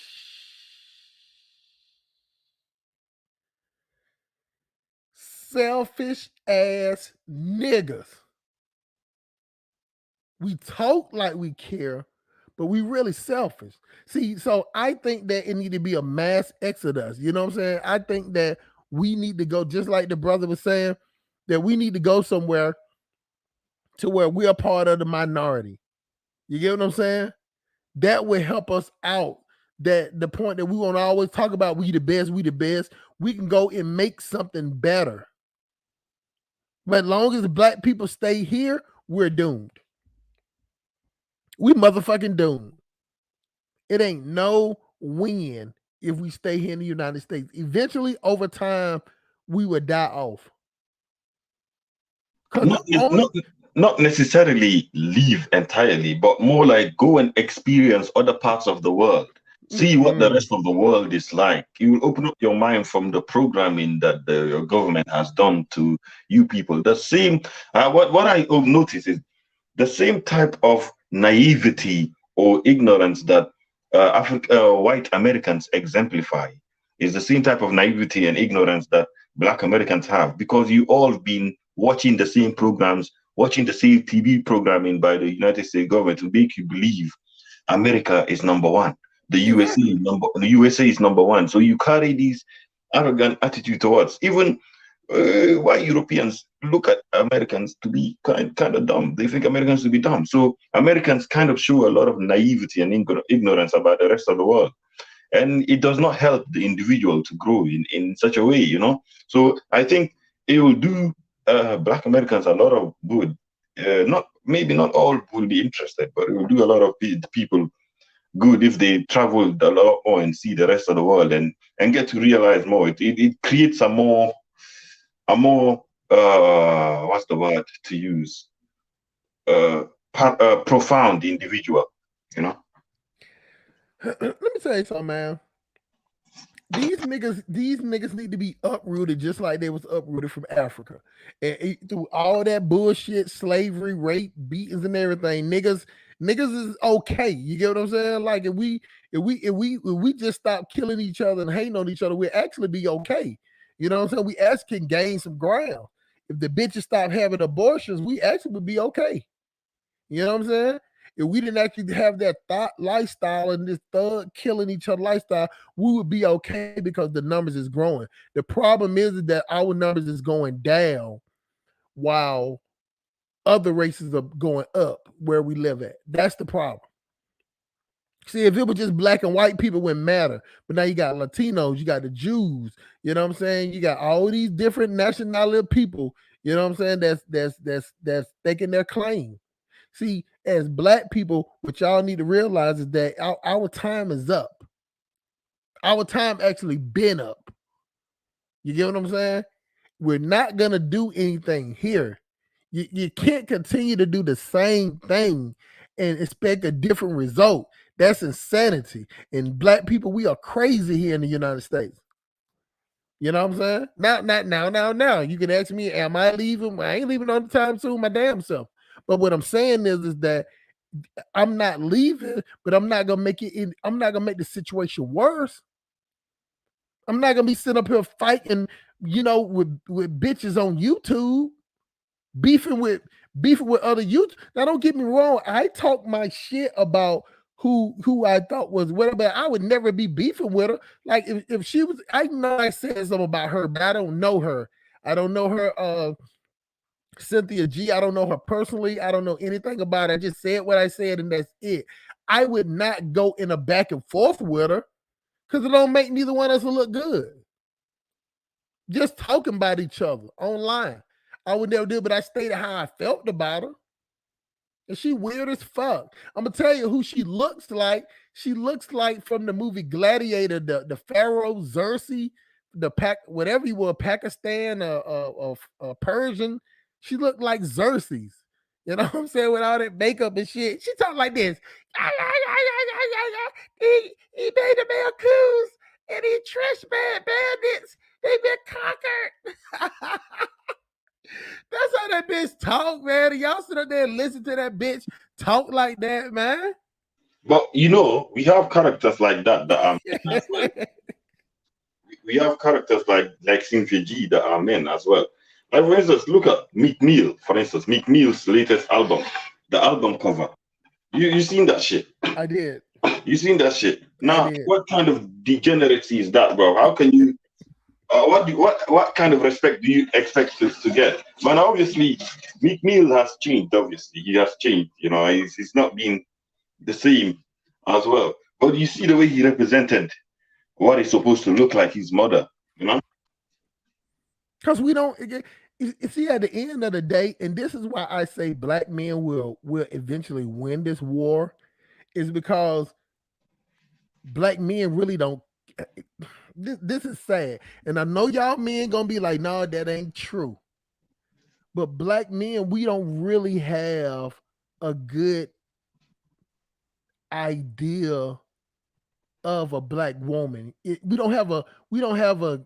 It's to us, a black woman is just a sexual creature to us. You know what I'm saying? Like black men, if y'all really want to talk about it and really be truthful, black men really don't give a fuck about a female. You get what I'm saying? We don't cherish women like that.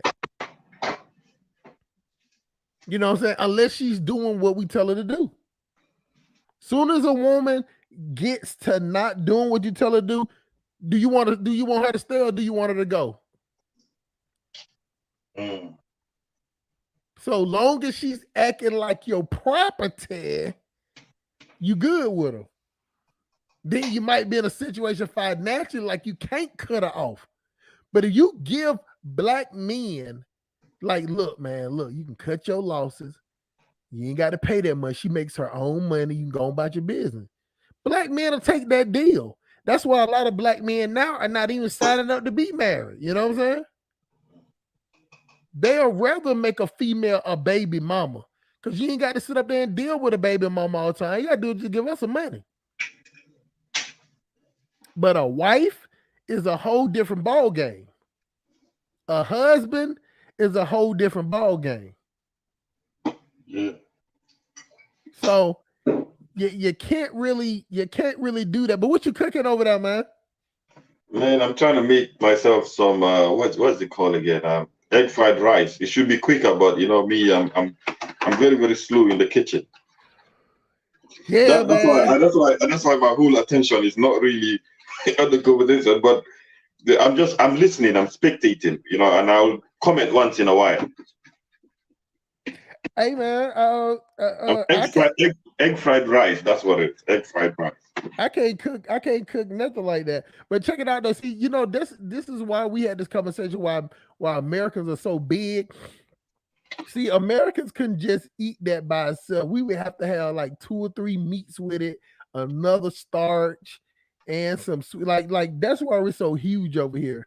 You know what I'm saying? Like, what else you're making with that? Is some onions, peppers, and rice. Just simple. I was doing something earlier and all that stuff, and I was like, I don't want to do some big cooking today, so I just want to be quick with this and all that, you know. So it's a quick meal. No, I feel you. See, that's what I'm saying. Americans would call, now over here, we would call that like a struggle meal. Like, I understand how you look at it as quick and fast, which it is. But see, with us, just eating rice, like we notice from American standpoint that a lot of Africans can make just like a rice dish and be fine with it. See, over here in America, we're not making no rice dish and just that be it. You get what I'm saying? I don't think I hear what you're saying, that obviously feeds a lot of people very, very quickly. But I think I don't think there's any food that you can really class as a struggle meal. I don't think rice is a struggle meal. I think there's very, really exquisite rice dishes, and the Chinese, the Japanese. I think it's not just Africans; it's all over the world. Every indigenous culture, even including the Latin Americans, a lot of them cook rice and all that stuff.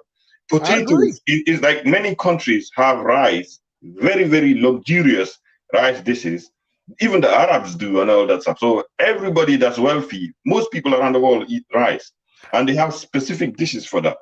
It's just the Americans and Europeans necessarily, what they have as the staple food is when they discovered the potato. They discovered the potato, and everything they have is always with potatoes, and all that or wheat, potatoes or wheat. So there's always something that goes with the meat. So we don't just eat rice; we have other stuff with it. Oh, I understand you do, but this is what we was talking about earlier as the arrogant, dumb American way of thinking. See, this is how we think. Let me show you how stupid Americans are. See, we think because we give rice away so much. See what I'm saying? Yeah. Like in aid, every time United States give aid away, they show us giving away rice, corn, shit like that. We don't even eat here. You get what I'm saying? Yeah. So rice is like not a staple food. It's like I can eat 30 meals. I can eat 28 meals in a month and never have rice.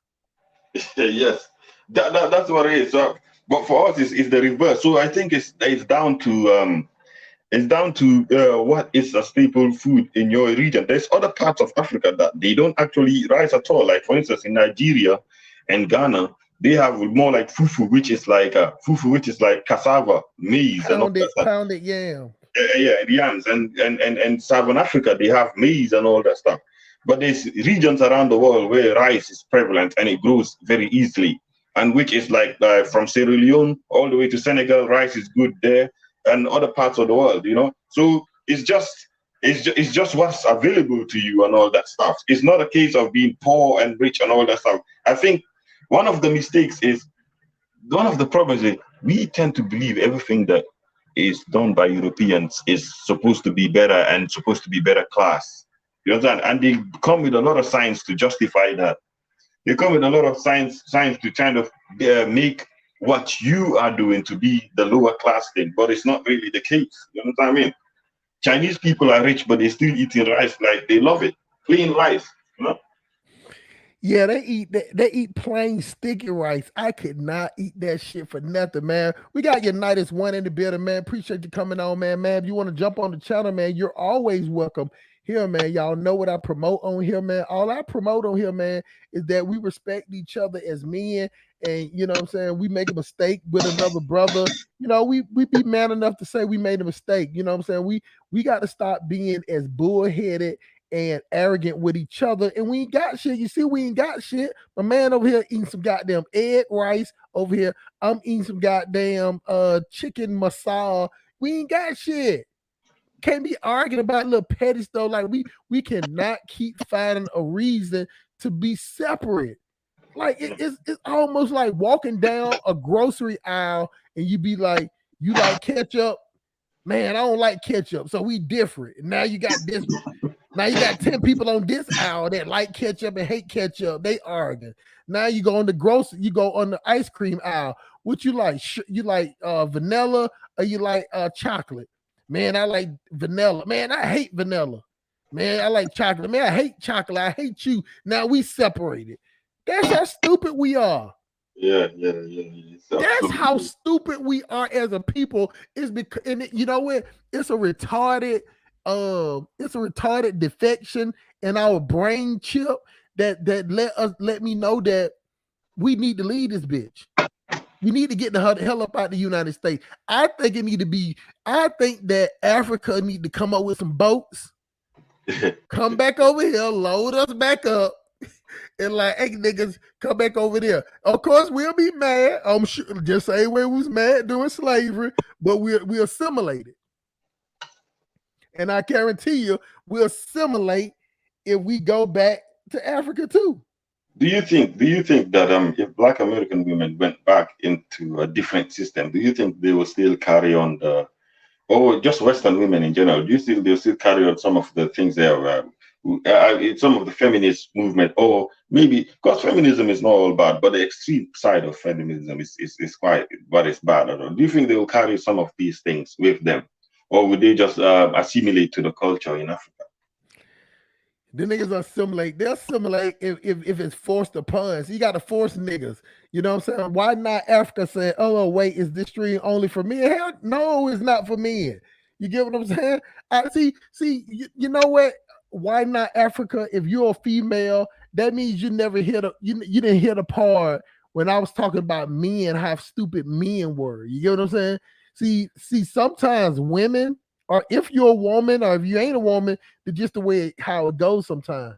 Sometimes we so brainwashed when it comes to women that we can say 1,000 things wrong with men, and if we say one thing wrong about women, then all of a sudden we hate women. But it's fine to say something to a man, check a man, but it ain't. See, that's that weird thing that's go on, especially in the black community. Because it don't happen in no other community. That if you say one wrong word about a black woman, then you hate your mother, or you hate black women. You get what I'm saying? It's almost like, and then black women use this same talking trope. Well, you came from a black woman. That doesn't mean anything. Yeah, you're right. The one that worries me the most is this idea that keeps getting preached. I understand women make better managers and all that stuff. They make better managers. They maintain the system. But in terms of expansion and new ideas and movement, men are more suited for that, conquering warfare and all that stuff. But there's this narrative that's been preached that black women should take leadership of the black race and all that, or the black community, and black women should. I think that's a major thing, because a woman will be impressed by a man. You understand what I mean? But men will not care and will not be impressed by other men. So when you have a woman as a leader talking to another man that's a leader, that woman will be taken somewhat away by another man. I'm not rendering it down very well, but what I'm saying is women are better managers, but not necessarily better leaders in terms of expansion. You know what I mean? They're not builders. Yeah. They don't build anything. They can come in and manage. See, that's why I said earlier about the war. See, that's why the war makes, because the black woman don't want to. See, long as she's in the management position, she can control that. She has some type of authority. You get what I'm saying? See, a man wants all the authority, and see, the black woman gets all her money, everything from another group of men. So I understand that point. You get what I'm saying? But still the black woman is out to get the black man. You know what I'm saying? It's like to bring him to kneel, to bring him to heel. You know what I'm saying? But the black man is not like that. The black man is like, okay, yeah, I want you to do what I say and whatever, but we follow my route. I'm gonna make sure that we're all protected. The black woman can't protect anything. I think the dysfunction is far more exemplified on the social media than it is in real life, because in my circles, I've noticed black women being a lot more understanding about the changes that's occurring. And the kind of black women I meet, they seem to be more understanding and more understanding of the changes and more lenient. You understand what I mean? So I think the ones in social media are actually, the dysfunction is actually the one blowing up, but on the ground, people are actually trying to understand each other best. Even the fact that we're having these conversations even shows it. You know what I mean? Well, the idea of what people promote in real life and what they do. See, this is how I see a person. I see a person as somebody that can, when they go home, take off their clothes, get relaxed. How you talk at that point, that's the real you. Do you get what I'm saying? Yeah. How you operate at your job, that ain't the real you. Do you get what I'm saying? It just doesn't work like that. So the reason why I pay attention to the social media thing, because that's what people do when they sit at home alone, or when they sit at home after they relax, after they don't got off of work, after they got through working with you at the job. You'll be shocked on how some women that you'll see say the most egregious stuff online about men, and you saw who they were in real life. You'll be like, no way. She is the nicest female. She bring food, everything. You get what I'm saying? People play a facade and realize you're who you are at home. The face you put on to go to work, that is a facade. It's a split. Do you not understand that the way you work? Now don't get me wrong. It's some people that are the same 24/7. I'm one of them type people. You get what I'm saying? But I know more people that can't stand where they work at, but they able to put on, like, it's something like, it's just like how a person that finna set you up and double cross you. Like, you'll be like, I had no idea it was like my brother. You get what I'm saying? Because some people can put on a good front. You would never know how they truly act. You ought to see me when I'm on the phone with people when they come to business, and then hear what I say immediately when I hang up the phone. I'd be like, punk motherfucker, you do not deserve to live. You get what I'm saying? But I can play the role so good. It's like an actor. Like, I'm telling y'all, if people at my job heard me talk the way I talk on this line, they'll be like, ain't no way that's the same person. I put up a front at work because I need a check. I work for myself, but it's a third party. It's somebody else freight involved. It's not 100% me. Even though I get paid 70%, 30%, or you get percentage of the load and everything, it's not just me making this deal. It's a lot of other process. So I don't talk this way. You get what I'm saying? The conversation is different. And there's no need to have a conversation with people that I work with, and they're not in the race that I'm in. They're not trying to reach the people that I'm trying to reach. There's no need to have a conversation with those type people, whoever they are. You know, as black men, even though it's a silly war, it's still a war going on. So you can not take a female serious, but she's taking this thing more serious. She's serious about it. Because she wants to be the head of the black race. And white people that don't care, they're like, we don't give a fuck. Yeah, I know it does. So I know it's the support. I see the support. Yeah, we don't care if you gonna be in charge. You gonna vote for us. You gonna do what we want you to do. Okay, nigga, we'll help you. They don't care because they know for a fact that our race can't go nowhere with a woman. It was like a gift. It was like a gift. They said, "Well, how can I tear down them niggas so much? It come black woman, black power." Sim Police Academy. I know somewhere where you're not gonna have the guts to say what you just said now. You think? Say that one more time.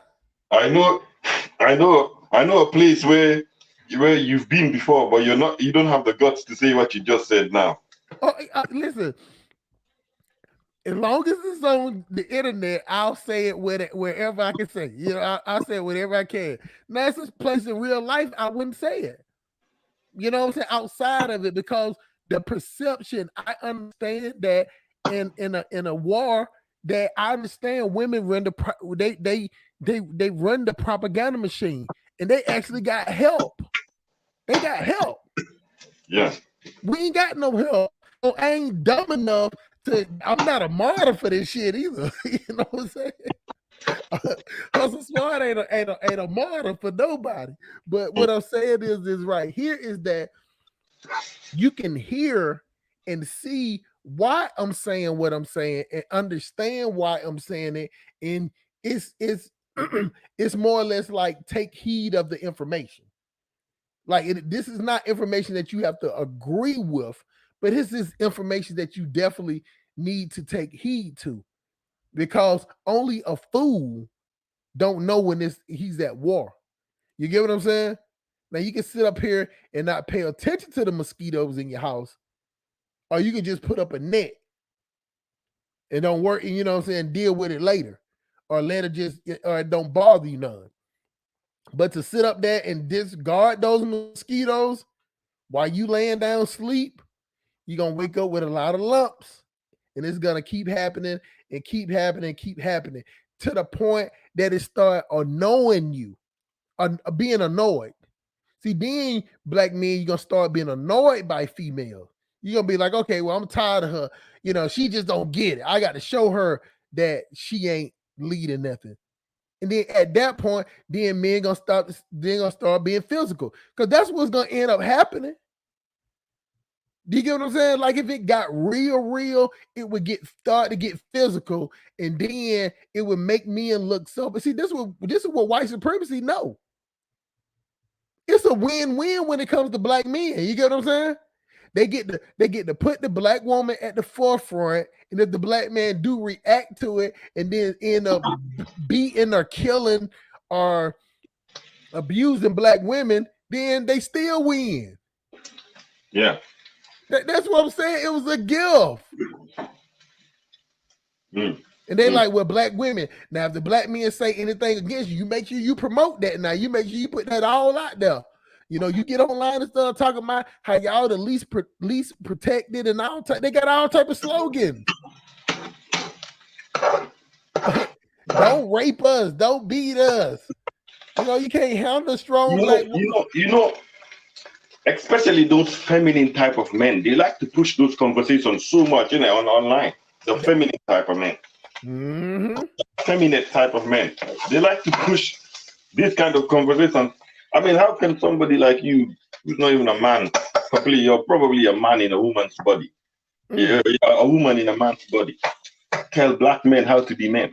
Yeah. Come on. Yeah. The first time I heard a man say toxic masculinity, I knew it was a problem right then. Because those are not words that I could either. Unless I heard somebody else say it, those words would never come out my mouth. Never come out my mouth. Toxic masculinity. Man, let me tell you something. If I bump into a man and he's bigger than me, I'd be like, God damn, you know, that dude, he just bigger than me. I ain't gonna sit up there and be like toxic masculinity because you nigga. But men are logical. We're practical. We believe in a pecking order. I think they're trying to effeminize black men as much exactly as possible. It's easy to do when most black men are raised by women. It's up to now you're starting to get it, bro. The two things correlate. It's the feminizing of men and it's the war for women. So you're trying to make the men softer while women are doing the most talking and have the biggest microphone. Yeah, exactly. That's what I'm trying to tell you about the propaganda. They win that all the way down, whatever. Now, I go on Cynthia G. Chowder and say what I just said, but all she's going to do, she's not a fair person. And I don't even know why I keep bringing up her name, y'all. I don't know, but I'm just using her as an example because I do not want to debate with her. Yeah. She likes what you call an echo chamber. So where if you're not saying what you want to hear or agreeing with her, either she's going to mute you, overtalk you, or put you out. I don't do that to people. I don't do that. If she came on my show right now, I would let her talk without mute her unless she was over talking would not let me make my points. But I still wouldn't mute her to the point to kick her out or put in the back of the show. Yeah. You get what I'm saying? But she's running a bro. What I'm trying to tell you, bro, she's running a brand off of this. She's that girl is making. I looked at her analytics. She's making a lot of money off this war. A lot of people are making a lot of money off this dysfunction and division. Right. A lot of people on YouTube are making a living of propagating dysfunction in the black community. Exactly. And I've noticed that. And I said, you know what? That's what I say, man. We just gotta continue doing what you gotta do. You know what I mean? Gotta continue focusing. I'm telling y'all something. I'm telling y'all this, that as black people, you know, I understand this false sense of we built this and we did this, whatever. Look, unless you see America, just like we was talking earlier, you can get a dumb redneck can sit up there and I'm talking about he barely got 2 teeth in his mouth.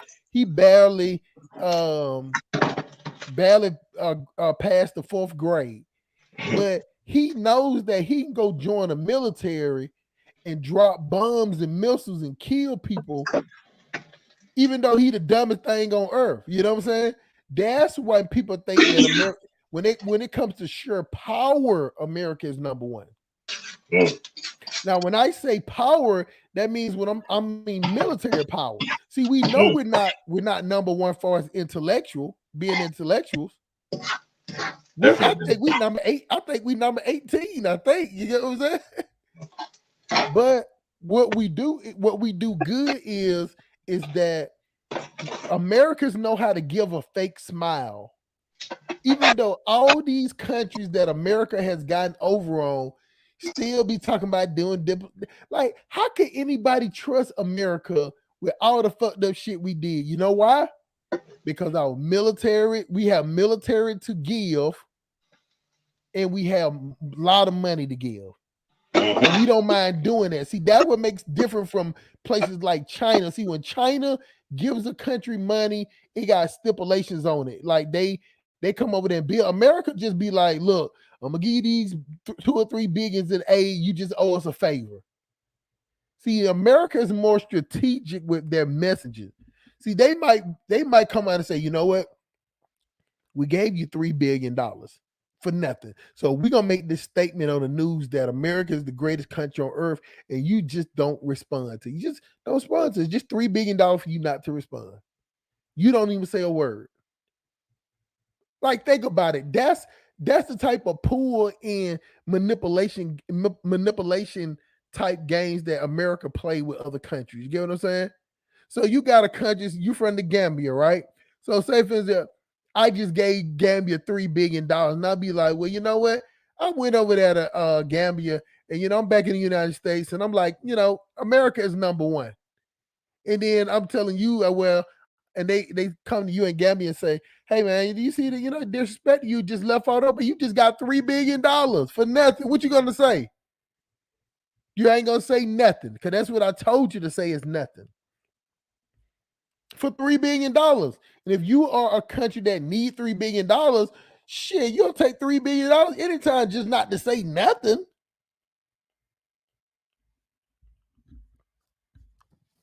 That's the type of propaganda wars that are being played at a high level. But with the one that's played with the black men and the black women, that's on a petty level. That just shows you how petty black people are to each other. We can't wait to tear each other down. That's my whole point, my brother. That's why I'm saying that we would. Yeah.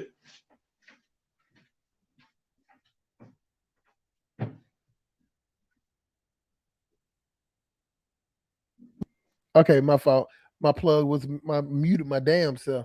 But we would never get but so far over here.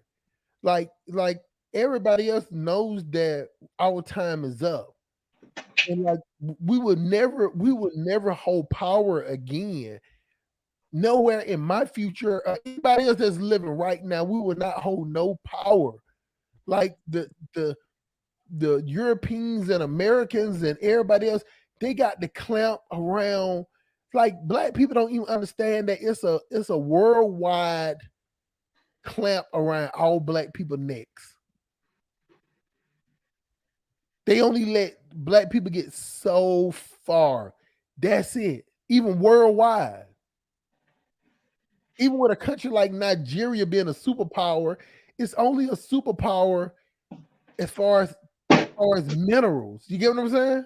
As far as stuff they pull out the ground, like nothing. Like you tell me this. You're from Africa. Right. Yeah. Name me one thing that Africa produces that could help another country or even help sustain itself. What do Africa produces and processes? I can't possibly know because Africa is a completely large entire continent. I mean, but just name me one. out of the whole continent. I think I know they produce raw materials that then get refined into good stuff. Yeah, it's the same way. Say for instance, have you ever seen that TV show American Dad? Yeah.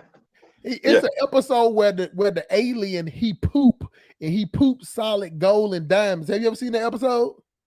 Yeah. No, but see, he has no way to refine it. He has no way to sell it. He has no way to. He don't have even a way to create a market for it to make himself the richer person. So therefore, to him, his resources don't mean nothing to him because he can easily produce raw materials. That's Africa. Africa produces so many raw materials, but over time, no desire to process it. I think that was the economic model that was created at the Bretton Woods institution to make sure that Africa is just a resource colony, and then you have Chinese as slave laborers and all that stuff, and the research and design is done in the West and all that stuff, and then it gets sold back to the rest of the world, make more profit. I think that was a very well, it was a purposeful economic model as well, and there's power behind it to maintain it. Don't you think? It's the smartest person in the room type deal. You get what I'm saying? Like that's how.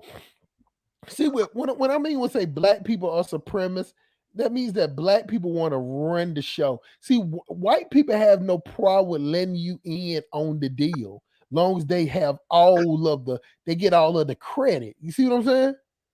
They don't mind. They're, you know what I'm saying? They're selfish people, but they're not selfish to the point to know that, well, you know what? We can use them on their land instead of and let them hire each other and pay each other, all of them living in the same conditions, and it is what it is. See, they're just different like that. So they figure like we can make the market for it too. See, it'll be different if Africa than if they didn't process it, but they still control the market of it. You get what I'm saying? But once they sell it, it's gone. It's as is. And it gets sold back to them for 5 times the amount that they sold it in raw goods for. Exactly. That right there is economic disaster. And if y'all don't understand that, see, let me tell y'all something. It's a certain thing as economical warfare too. See, some wars would fought on economic warfare. Africa would never fight for their economic warfare. That's the problem with Africa, and until see, even though we talk this shit about Americans, if Africa don't do nothing, become a superpower, we ain't gonna be nothing either. We just talk a good game. That's why we got this stupid ass war with black men and black females, because we talk a good game. We can't make it. Nothing good is gonna come out of it. We're not gonna be on top. And if we did beat black women, whatever, they just gonna move to the Latinos. See, exactly. That's what I'm saying. I mean, you get my point. Also, smart. Nothing good is gonna come out of this entire beef that's happening in the what do you call it? They call it the manosphere or something. This beef with men and women. Nothing good is gonna come out of it. All it's just gonna do is just disadvantage you more. Yeah. I mean, listen, this is what I'm trying to tell people. I try to tell you that I deal with females, and no matter all the shit that I'm sitting here talking right now, is that I don't beef with females. Like, I break up with a female, she can try to be my enemy, and I'll be like, well, no, we don't have to be enemies. You know what I'm saying? We just break up. You know, if you still need me, you know what I'm saying, I will try to help you or whatever. You know what I'm saying? You need me, call me. Not on no sexual. I ain't gonna still try to do nothing. But you know, you could be mad at me. I'll tell a female any day. You could be mad at me right now, but I'm telling you right now that if you need me, if I can help you, I'll still help you, even though we're not together. No strings attached. And see, as a female wants to be mad, but then she think about it like, well, you know what? We didn't get along as far as relationship, but you know, he still was a good guy. You know what I'm saying? So let me just try and see if he'll still help. And that's how I end up still being cool with a lot of women. I was telling the story before you got on, is that I don't had cookouts little get-togethers at my house or apartment, when I had an apartment, that I would invite females that I used to go with, and I would introduce them to other men. I don't give a fuck. I don't have that. I don't have that drawn out physical emotion with a female that I don't deal with no more. I don't have that type of clingy concept with women. You know what I'm saying? Once we're done. It's on to the next one. Well, some people can't override their primal instincts to fight over women, isn't it? So that I understand that. I definitely do. So you know what? I'm the thing about my channel, and you know what I'm saying, y'all, I'm finna end this about. I'm telling y'all from now on, for me to do more shows, I'm gonna start doing shorter shows, man. I'm listening to the advice. I got the emails. They want me to make this. They want me to make the shows shorter, not long, not 9 hour shows. You know what I'm saying? And then I can do more shows because I figured that's what it is. Because people think, so you know what? People think that I'm funny. Like I don't even think I'm funny at all. Mate, you are not simply funny. You're a brilliant guy. You've got brilliant assessments of the situation. It's good as well to hear, and you're willing to hear other perspectives. So I think, yeah, most people think that making these long shows, they really help. You know, they don't help. We have to concise it because nobody wants to be here 24. You know what I'm saying? Right. Hey, but you know what? That's the narcissist of a person that's smart, because you thinking like, okay, you think about it like having money. Well, if I give you a lot of money, you're gonna be in good shape. So I'm thinking like I'm smart. If I give a lot of people dollars, a whole bunch of it, but then you think about like everybody doesn't consume and break down information, and they can no, a lot of people can't consistently do that for 9 hours. No. So you know what? That's me being to the point that I'm versatile to the point that I can hear good ideas and I can process their ideas too. I don't think that I'm so intellectually superior to the point that I don't listen to nobody else. That's definitely not me. But a lot of people think that about me. A lot of people think I'm just gonna bite their head off. I'm like, I'm not even like that. You get what I'm saying? Now, don't get me wrong. When I go in on my point, I'm cutthroat with it. You get what I'm saying? But after I get through giving you my analysis, my ears are wide open. And I heard the people, and they were saying, keep it between 2 and 3 hours. So I'm gonna keep my show between 2 hours, 2.5 hours, and 2 to 3 hours. So somewhere in that, to keep the process down, and then I make more shows. But I'm telling y'all, it is no way in the world that you can go back and re-listen to this stream and not see how serious the war is, how dumb this war is. You get what I'm saying? And how black people were so willingly to take up and start doing it. And then the people that don't really care about it, they ain't really doing nothing either. Nope. You know what I'm saying? You got a lot of black people that's like, man, don't talk. I had emails like, man, don't bring this up, man. Don't bring this up, man. We just making it brawling. No, this ain't nothing. This idea of what I'm talking about, not talking about it, ain't did nothing. We got to discuss it because men need to understand how to react to these women and the reason why I say this, because men's natural state is to be dominant.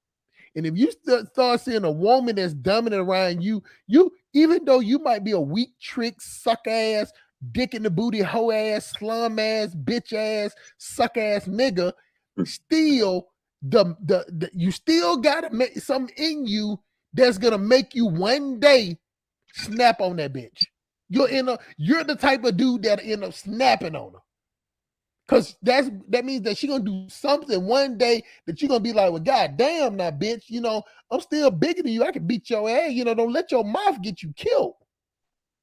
But see, that's what happens when we don't walk into our natural state as men. It is no way in the world that a woman should be over anything other than something that you delegate her something that you delegate her to do. It's something that she's happy about doing. I think we complement each other. Men and women are meant to be complement each other and all the stuff. I think our roles are important. We all just have to embrace our roles and play up to them. Not try to mix them up and all that stuff. Yeah, women to be like men, men to be like. No, we must all embrace our men should be men and women should be women and all that stuff. Right. Don't get it twisted. And this kind of arguments, as I say, there's so much of it on the internet, so much of it, and it's like black people have taken up the mantle of these debate, this argument, and all that stuff. You're gonna argue about this over and over and over again, but at the end of the day, it's gonna come to nothing. You know what I mean? Human beings will transform, women will transform, men will transform, we will change over time, but we still gonna need each other to reproduce. So that's not gonna stop. So I think this whole conversations that's happening, I mean, it's good to have and all that stuff, but at the end of the day, you don't see other races putting so much energy into it as much as we are. They ain't putting no energy in it. You do not hear no war about white women and white men, Latino men and Latino women, Filipino women and Filipino men, China women, China men. It's nowhere then black. It's nowhere here but the black race. It's nobody else.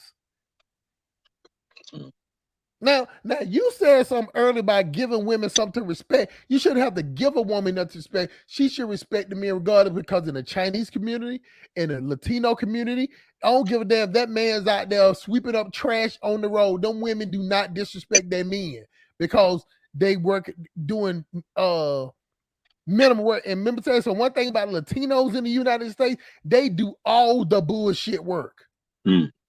They do all the work that black people don't want to do.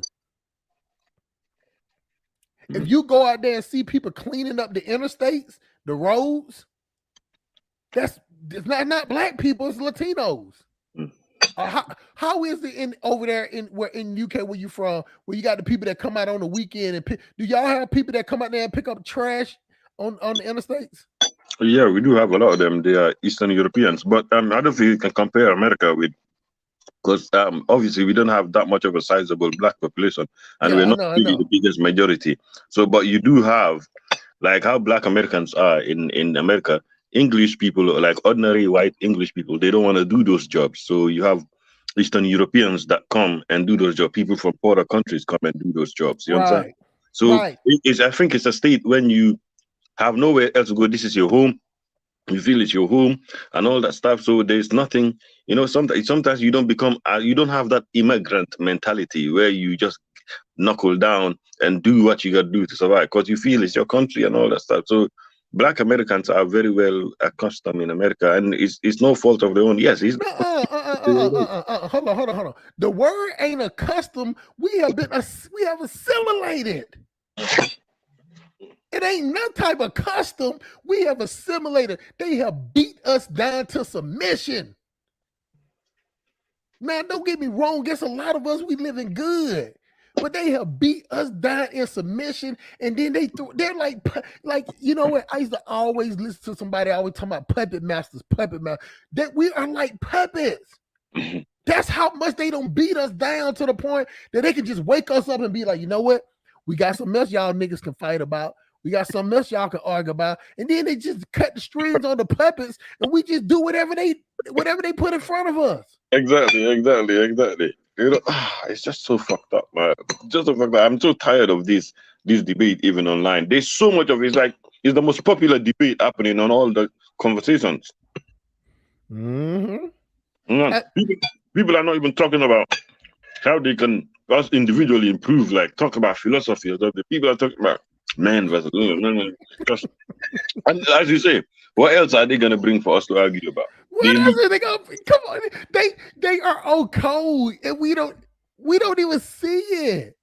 Like we doing them a favor. Black people, we are doing them a favor. They can just sit up here and turn us off and turn us on because we don't even sleep with this shit. When them white people when them white people gave us this mission to start fighting against each other, it's 24 hours. It's 24 hours, and women are. And y'all thought I was talking about men. I'm gonna tell y'all right now, women are running. Women are winning, and they are progressing. They are making money off of this fucking dumb ass shit. It's not good at the end of the day. It's not gonna be a victory for them carrying on like that. I mean, it's good to win. I think I don't know. It just dwindles down the population of Black Americans in America. You know what I mean? If that continues, you know what I mean? And soon they won't have no men. They won't have no men to come for them. That's why you see. That's what they're mad at. But continue. I'm gonna tell you why they're mad at that. Go ahead, continue your statement though. I mean, that's why you have a lot of educated, successful women in America. Don't end up with any man because they feel like they are at a certain level they can't. You know what I mean? They can't come back that. So you get given this pushed up a little bit pushed up a notch, and at the end of the day, it results in that situation where the woman ends up alone and all that stuff. That's why I see it's not gonna end up with a lot of people. And how it reflects on the entire Black American population is a dwindled population, and for the women, a lot of lonely single women. Mm-hmm. This is my thing. The reason why women, even though they're winning the propaganda war, the media war, the whatever war, they're not getting the results. See, they would think that, okay, well, white people, I'm doing y'all a favor. I'm talking shit about Black men. Y'all should love us. No, white people sitting up there, white men looking at you, it's like, well, if you talk about them niggas, and them niggas got 10-inch dicks, pause, you know what I'm saying? These niggas, they kill for you. We white men, we ain't gonna do that for you. You know what I'm saying? And we work with half of the dick. You know what I'm saying? We don't like all that fake hair. We don't like all that ghetto-ness, loudness.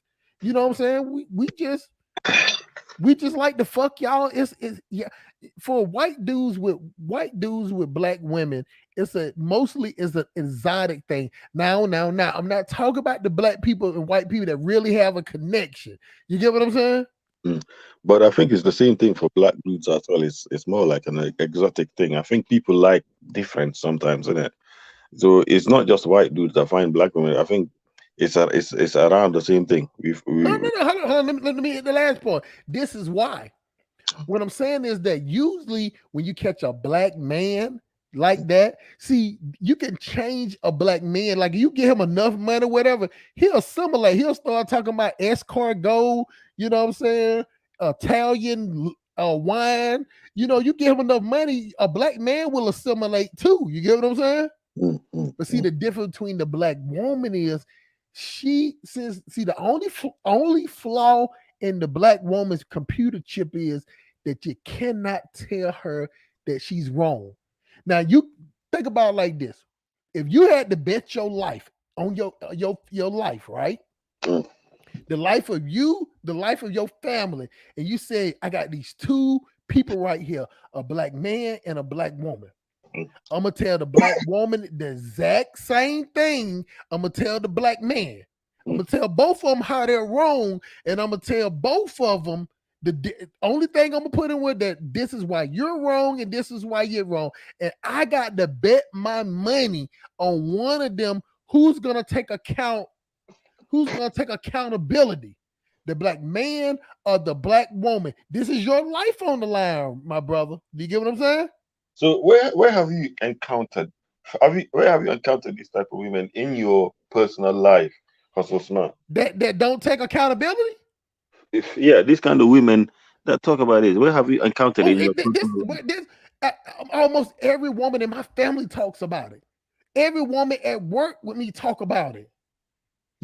All they talk about is men ain't no good and women need to stick together. That's all they talk about at work. That's all they talk about everywhere. It's all on the social media. It's a thing of that women have lost. They rather be single. That's all they talk about.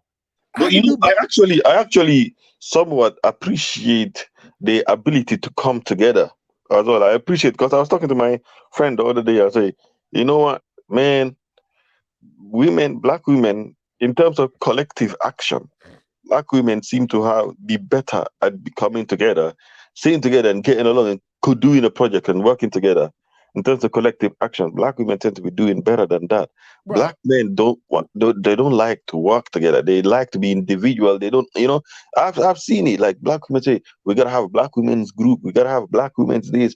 Black women seem to be showing that coming together and working together. And I appreciate that. And in fact, they outdoing us sometimes. So in fact, on majority, a lot of them are doing us in fact that they engage in a lot of entrepreneurship and they're leveling up, they to the point that they're quite bougie these days. They're bougie. That's why they will expect the best. You understand? They want the best and all that kind of stuff. So, but the one thing you gotta appreciate also smart is the ability for them to come together as a team, as a unit. Why can't black men do that? Why do black men struggle to come together as a unit? But hold on. Let me stop you right now for a second. But see, this the flaw in them coming together, because even though they come together for a cause to hate black men, them bitches still will turn on each other to get a black man. See, that's what I'm saying. It still ain't enough. See, what I'm saying is, it's still, after they get through talking that shit about black women stick together, them bitches still want dick. They still want attention. They still want somebody to baby them. They still want somebody. They talk that tough shit, man. Them bitches, they want attention unless they gay. Women want attention more than men. They still yearn for that. So, but think about it. So in those groups of them sticking together, they still going behind their backs, fucking each other, men. I hear what you're saying. That's how they lose. Let me tell you something. If they were to just straight up come together and they weren't so catty with each other, they would easily beat us.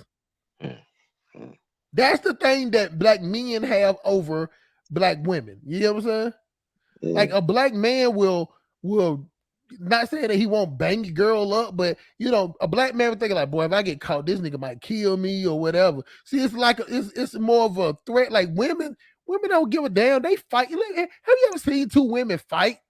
They pulling some hair. Don't really nothing happen. You have those rare occasions. Something worse can happen, but really a woman fight and then you'll never see them fight again or whatever. It don't go that far. You get what I'm saying?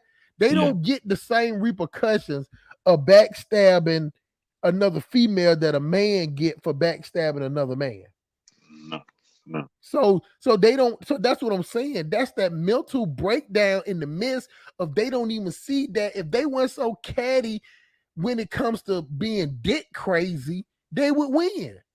So this is what I'm saying. They're talking about the same men that they can't wait for that nigga to shove dick in their mouth. That's what I was saying before, that women may be good managers. Like the saying goes, like a woman, the man builds the house, the woman makes the home. Right? The man builds the house, the woman builds the home. The man builds the nation, the man builds the country, the woman makes the nation. You understand what I mean? So it's like that. So when it gets pushed onto women that you must be the leaders of your nation and all that kind of stuff, it's something to really, really be careful of, because women are catty, as you say, and no matter how unified they are amongst each other, whenever a man gets in the middle, they start fighting each other over that man. You understand? They could be sitting there with $1 billion, and it doesn't translate to women, because a woman can be sitting on listen, as much money as Oprah got, what men do you ever hear talking about? Yeah, man, I want to get with Oprah. How many men have you heard say that? I've not heard. I don't pay attention, but anyway, I'm just saying that's not a conversation. But for as a woman, a man can be goddamn. I remember when Jeff Bezos, when the women heard Jeff Bezos was getting divorced, but black women was like, "Yeah, pick me." Women don't think the same. Women look at power. Men look at looks. Like, like y'all got like over there in the UK. Even though Oprah got all the money that she got, you'll still fall in love with the bitch work at McDonald's if she's fine and cute. You'll deal with a broke bitch at McDonald's and deal with an old bitch like Oprah with all that money and all that attitude.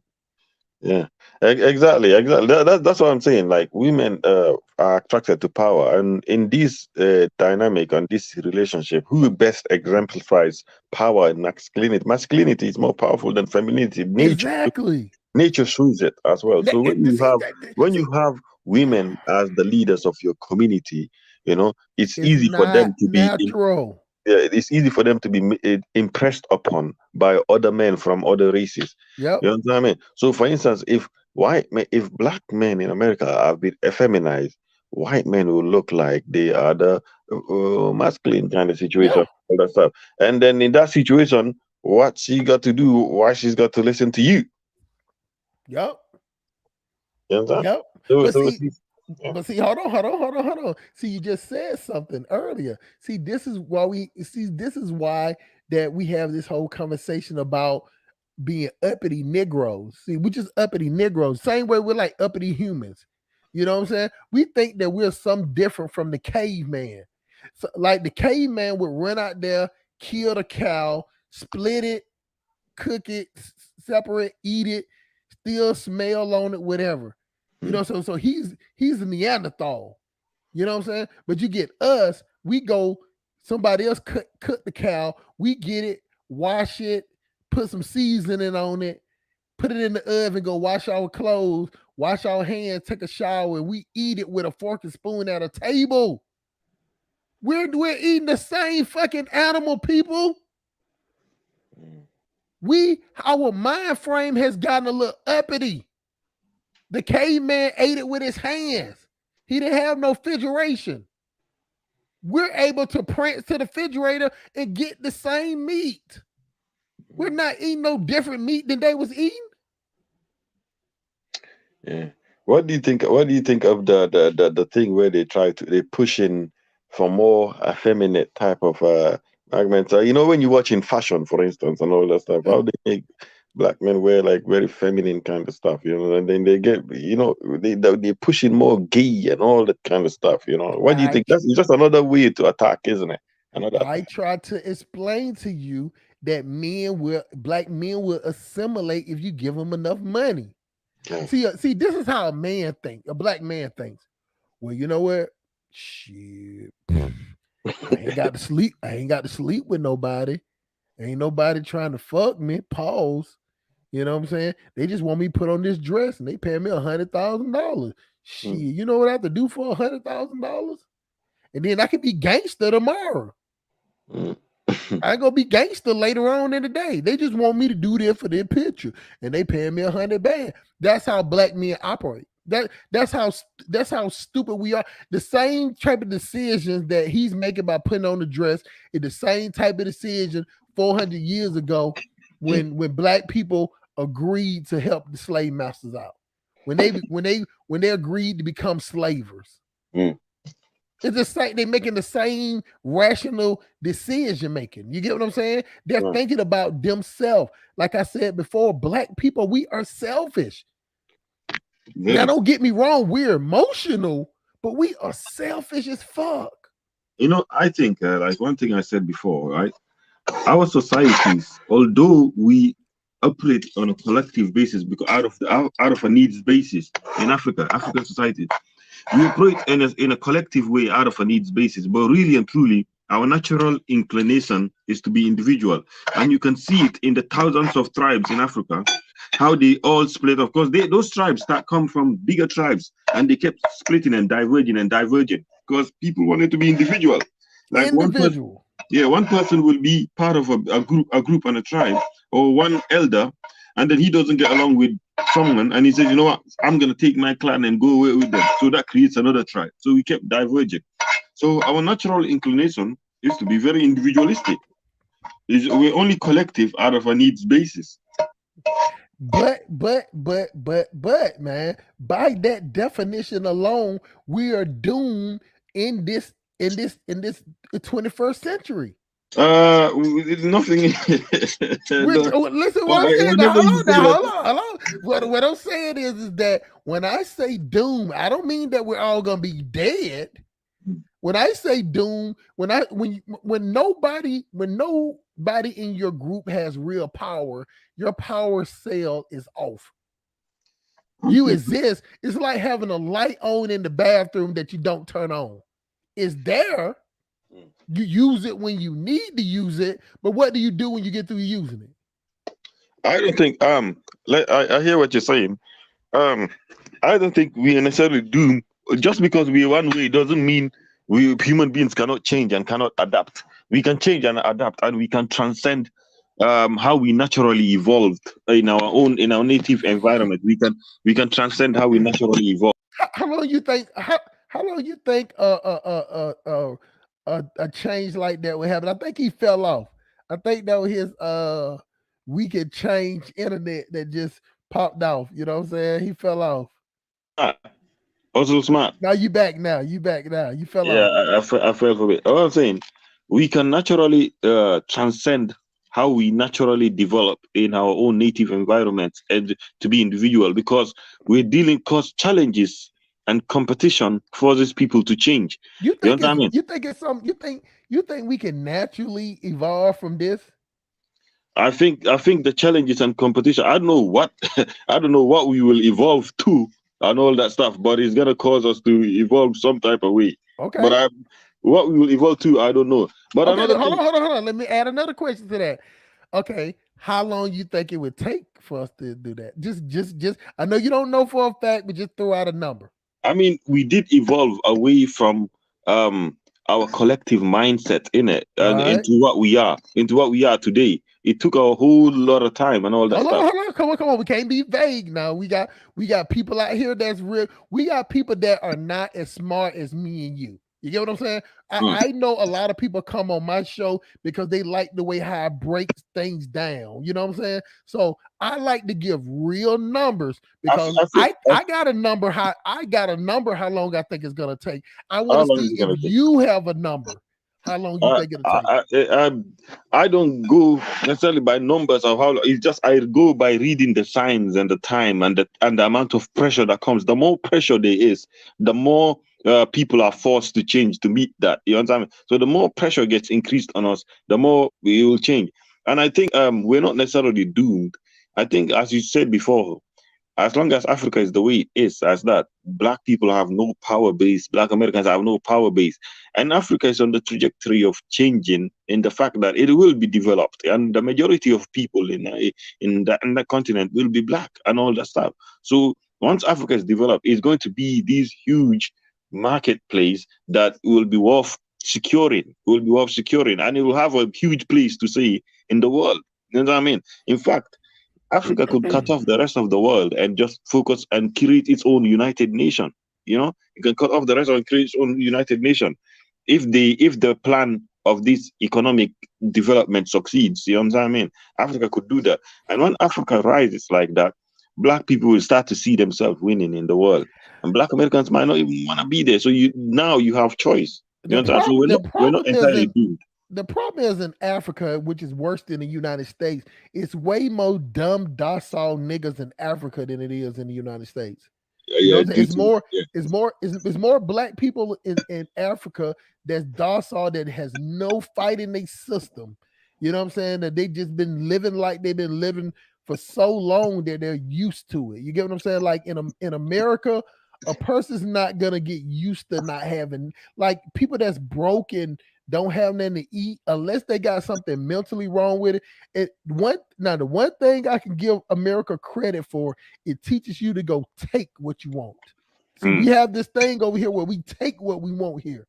You know what I'm saying? Now, we don't use it in our best advantage, but before we live like that, see, like us in America, they have taught us. They have brainwashed us to think that walking barefooted is the worst. You get what I'm saying?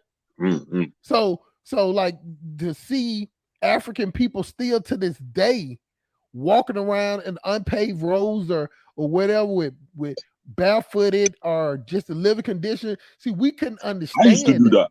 I used to do that. I got you. That's what I'm saying. But in America, we so arrogant to that fact. We still think, you know what? As long this is the brainwashing part. This is why I tell y'all my channel is so important. That we'll rationalize and think that, well, as long as we ain't barefooted, as long as we got a refrigerator, as long as we got electricity, we still better than them. Do you get what I'm saying, my brother? This is a dumb way of thinking. See, that's when I try to tell y'all we're dumb as far as the brain. Our brain, it's like I know a lot of y'all. This is gonna be a hustle smart activity. I know y'all probably heard the word arrested development, but y'all need to really go look at the definition of arrested development. That's black people. You know, another thing is being a second-class citizen, man. How can you enjoy being a second-class citizen for the rest of your life, man? All the means of production, all the means to be creative, it's taken away from you. You know what I mean? So you're kind of nothing. So there's that. In Africa, Africans may not got what you got, but they are first-class citizens in their own country. In their own country. You understand? But in America, hold on, put a pin in that real quick. The reason why we don't see it as their first class citizen because of the term third world country. Do you get it? That you remember I'm telling you about symbolism? Africa, no matter how great Africa become, it will always be considered a third world country. Not necessarily. That can change in like 2 decades.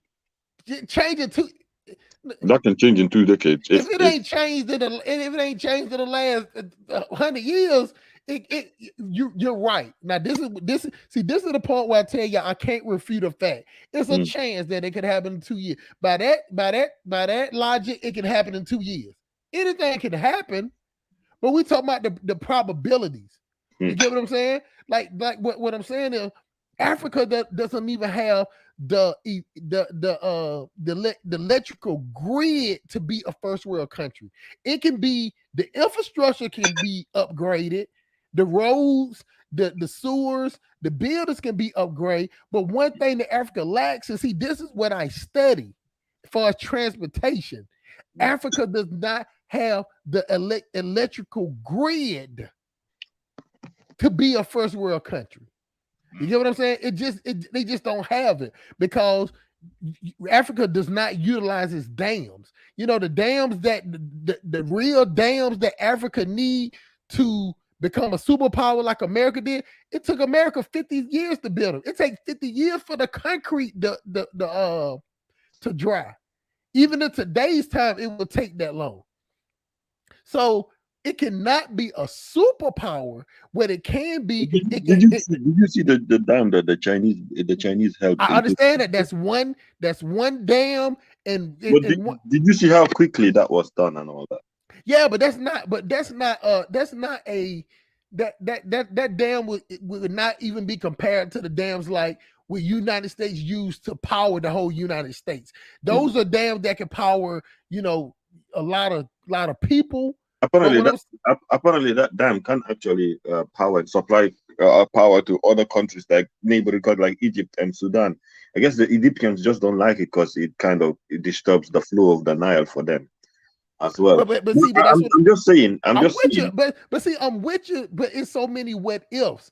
See, when we go from what ifs, see that adds too many variables, and you can add too many variables or whatever to it. But we talking about what it is. You get what I'm saying? Like what I'm saying is, this is what I hate about Africa, that it's so separated. You get what I'm saying? That when they made the dam, the Hoover Dam, they made that for the United States. Do you get what I'm saying? They're saying that everybody in the United States can take a part of this. That's the difference. See, you stay in the UK, I stay in America. So we got, have you ever heard of a town called Alabama, South Carolina? Yeah. Now those are real small states, something like the Gambia, something like Benin, Togo, right? But say for instance, Mexico or Russia go fuck with South Carolina, which is the same size as Togo or Benin or Gambia, right? All of the other United States, all of the other states, all 49 other states is gonna be like, where they at? No, you ain't fucking with South Carolina. You get what I'm saying? You thought it was just South Carolina. No, it's Alabama, Alaska, Arizona, California, Colorado, Connecticut, Delaware, Florida, Georgia. It's gonna be all those countries gonna boot up and be like, we riding for liberty old South Carolina.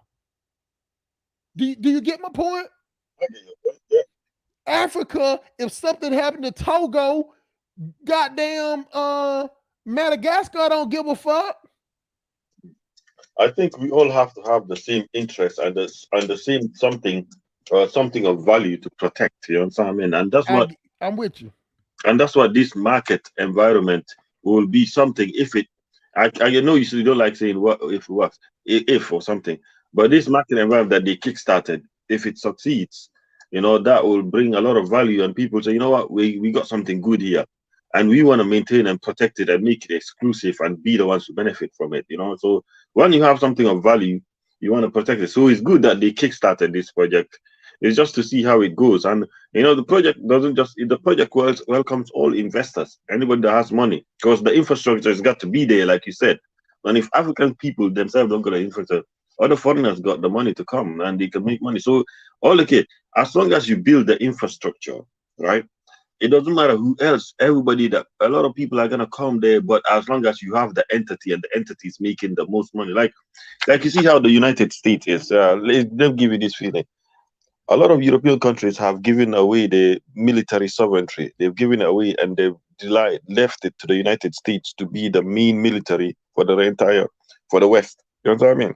So the United States makes up the bulk. But these European countries, as long as the United States maintain that position, they don't care. They're just making money and living another. So it's the same kind of sentiment where they say, we don't care whoever comes, the way the leaders say, we don't care who comes and develops the continent, builds the infrastructure, as long as we have this big entity that's going to uplift a lot of people from poverty.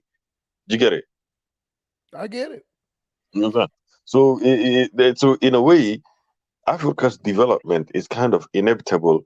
Now, it's just we black people got to be worried that we don't end up becoming the lower class citizens, even in Africa. The lower class, boy. You know what? I was being real patient because that was gonna be my first thing I was gonna say. But that's how you could. This is how what we call on the police association steel sharpening steel. Now you want to talk about a probably? That's a high probability because if you got everybody else coming to invest in your country to make your country better, then they are gonna be the imperialists. Of course, I know that. I know that. That's what I'm saying. But then that was what I'm saying is that would just be doomed. Oh, that we would still be doomed. We would be doomed if Africa ever was the point that it got like the United States and somebody else was running it. There's ways in which we can perhaps avoid that doom. Like say, we can control the political mood and control politics in the country, and we are still the majority. So in terms of controlling how politics swings and me having media, that's a way in which to control. Of course, money counts as well. So some of us will have to engage in major enterprise of scale to try to gain money as well. But there's three ways to control a country, right? You either have military power, you have financial power, or you have the will of the people. And Africans they have the political power, you understand, and they have but actually even military. They have military, they have political, and they have the majority. So we are in a far more better position to profit in Africa. It's just if we don't use it, if we allow the people with money to divide us into little stuff, then we will end up becoming like that again. It will just be a replication of what's happening in America. Hold on now. Let me tell you where you was on track until you got off track at the last minute. At the last couple of sentences. What you said was you gave what I call a false positive. You said that Africa has the military. That's true by definition. But what Africa doesn't have is the innovation of the military. They have no type of 24/7 military rented operations like that. Every other country has that, continent has it, except Africa. Africa is the only country that does not have a workable military exercise. Rented military exercise is in the world. I hear you. They have it, but what I'm saying, hold on, let me finish the last part. What I'm saying is they have it on the ready. You get what I'm saying? But they're not war ready. Every other country is war ready. that if a war broke out right now, immediately 1,000 missiles going in the air, 1,000 planes in the air, aircraft carriers, submarines, and all that. The Africa just don't have that. Yeah, that's true. I mean, that's what Niger has been banging on about. This situation is a huge deficit and all that stuff, and it must be mitigated. And it's the number one. Yeah, I think the thing is hustle smart. When you speak about Africa, you don't necessarily go into what the potential is. You see the here and now, and that's what you speak on. But you don't actually go too much into the potential that it has. See, the potential to me is a what if. The potential is a probably. But that potential is a maybe. Until I see the ball running, so to speak. You get what I'm saying? I cannot even be like, okay, this is started. What I'm saying is Africa puts no money into a military superpower. No money whatsoever. You got countries that don't even have planes. You got countries that don't even have submarines. Out of 52 or 54 countries in Africa, only 1 or 2 has that type of military capability, and those are the northern African people, which they don't consider themselves black at all. Matter of fact, they'll kill you. But none of the lower, nowhere in South Africa. In South Africa, it's joint with the United States. I mean, look at East Africa. I mean, you got Kagame going out there to meet the Ethiopian president. So I think people are coming around. I think the East African Federation are also trying to create a market in East Africa, so they want stability. So they don't like the war happening in Ethiopia. So Rwanda is contributing some of its expertise or perhaps troops to help calm the situation down in Ethiopia. Now we need this kind of collaboration in terms of defense. We need it, So it keeps going. It's just in the French-speaking West Africa. Now that's where the problem is. You understand? So it's multifaceted, my man. I definitely see. That's what I'm saying. See, I definitely can get it. See, think about it like this, my brother. It was just like, I always go back to what you said earlier. Things are so easy in the United States is because the United States is the United States. It's united. You get what I'm saying? They let us argue and do all that shit right there. But when it comes to decision making, one city, one state makes all the decision. And you want to know the funny thing about it? Washington, D.C. ain't even a state. Washington, D.C. ain't his own country. Man, I'm telling you, Washington, D.C. is small as shit. Washington, D.C. is one of the smallest cities in the United States. But that's where all the central power is. And they govern for all the states. It's one idea. See, when you get people behind one idea, you let them argue about all the other stuff.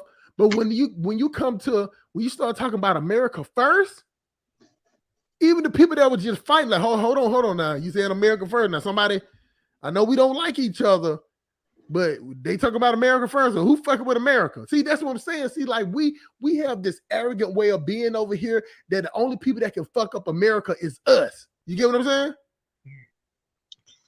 See, we feel like we can be as dumb and stupid we want to, but long as we kicking everybody else's ass before it comes to this military and popularity, that's what we win in, bro. Yeah. We win with popularity and military might. We ain't the smartest. We the most arrogant, because I don't think it's another. Do you think it's another country more arrogant than the United States? I think the United States takes the cake for that one. That's what I'm telling you. That the narcissist of an American is it's like a person that's a rocket scientist, and I'm standing there with my cowboy boots and jeans on, and he's like, well, I'm telling you the trajectory, the way the airplane is coming, saying you need to not be here. And I'm standing there with my cowboy boots on to be like, fuck you, nerd. That's how stupid America's is. But you know what? The one thing that America does well, that nerd, they know how to make that nerd rich. So therefore, the nerd won't even. He ain't gonna even care that the other American is stupid. This is what the government is gonna say. We know that cowboy was talking to you so stupid, but you know what we're gonna do? We're gonna take his taxes and fund your project. So let him call you all the nerd names you want to. I'm gonna take his money. He's staying in a trailer park. I think I said something to that effect. Something like we don't African people or people who got money or governments, they don't even invest in their own brilliant people. Exactly. Keep going, my man. Go ahead. No. Don't, because see, the people ain't heard that. See, they only hear it from me. But I want you to expound on that. I'm talking about give full details. I'm saying that African governments and people, they don't invest in their own brilliant people. You understand? They don't invest in their own brilliant people to actually come up with these technologies as well. I don't know if it's because of a lack of money or not, or if it's a lack of money to spare, or we don't believe in each other. You just don't believe in our own capabilities as well. But from what I can see, seems to be a lot of brilliant African kids coming up and all that. In fact, even Western companies like now Google, Facebook, Amazon, Microsoft, they are taking advantage of the brilliance coming out of Africa. You know, they are all moving their operations over there because that's like next emerging market because the population is going to explode. So these IT companies, for them to keep growing, they need to have a lot of people subscribe into their platforms. And they need to. There's a pool of talent in Africa because there's a lot of talent. So they are choosing to go and train these people in Africa because the governments are not doing it. So is it, what is the reason why didn't African governments invest in their own people and all that stuff? I don't know, man. I don't know. Is it because they lack the money, or is it because we don't believe in each other?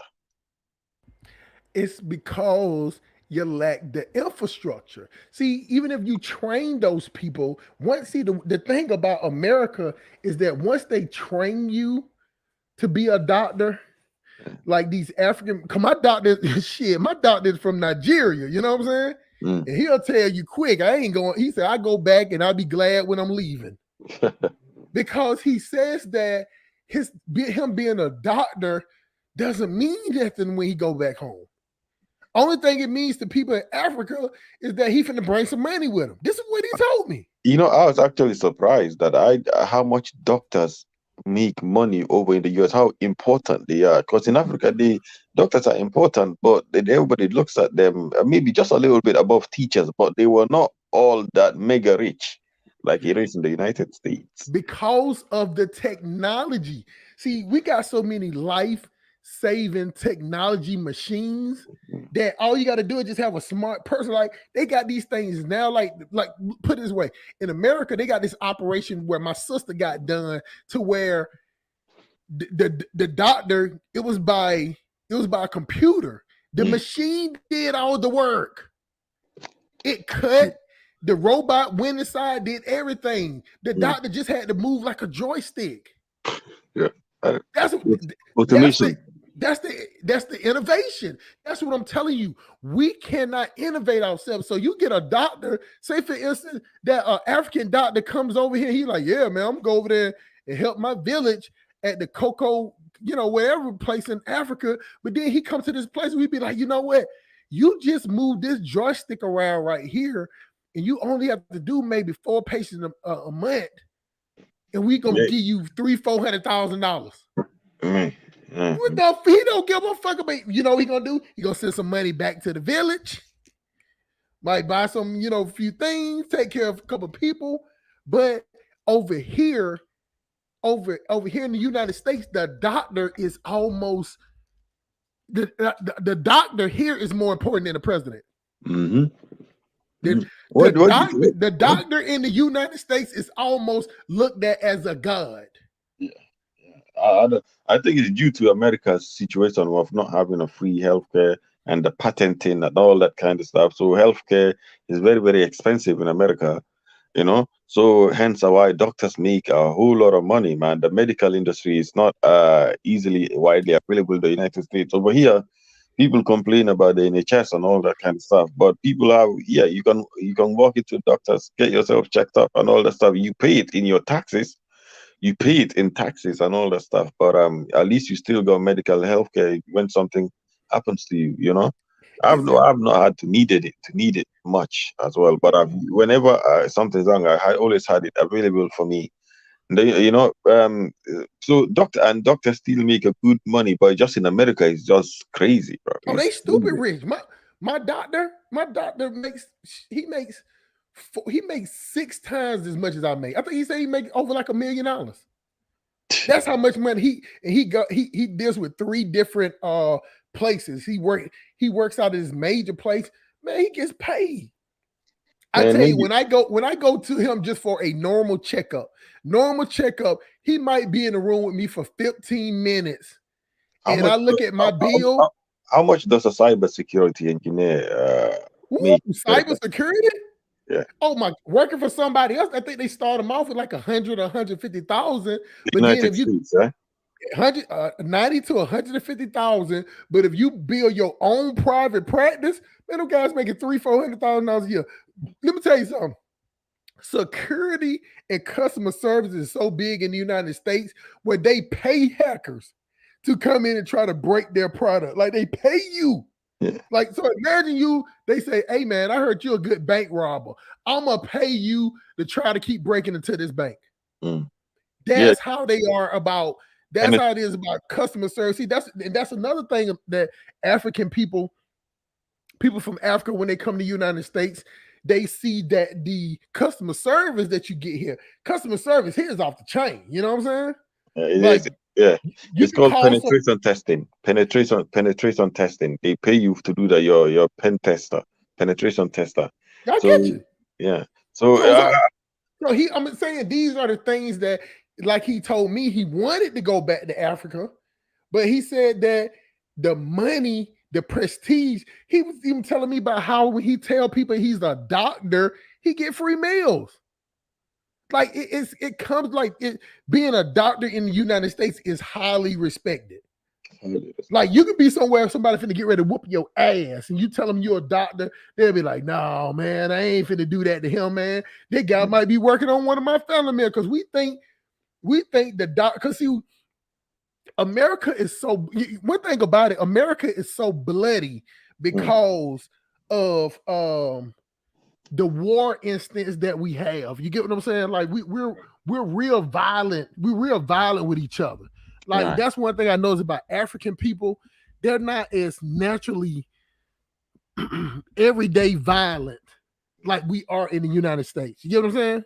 Because the sun is shining and you're enjoying sitting by the beach drinking some mangoes. What you got to be angry about?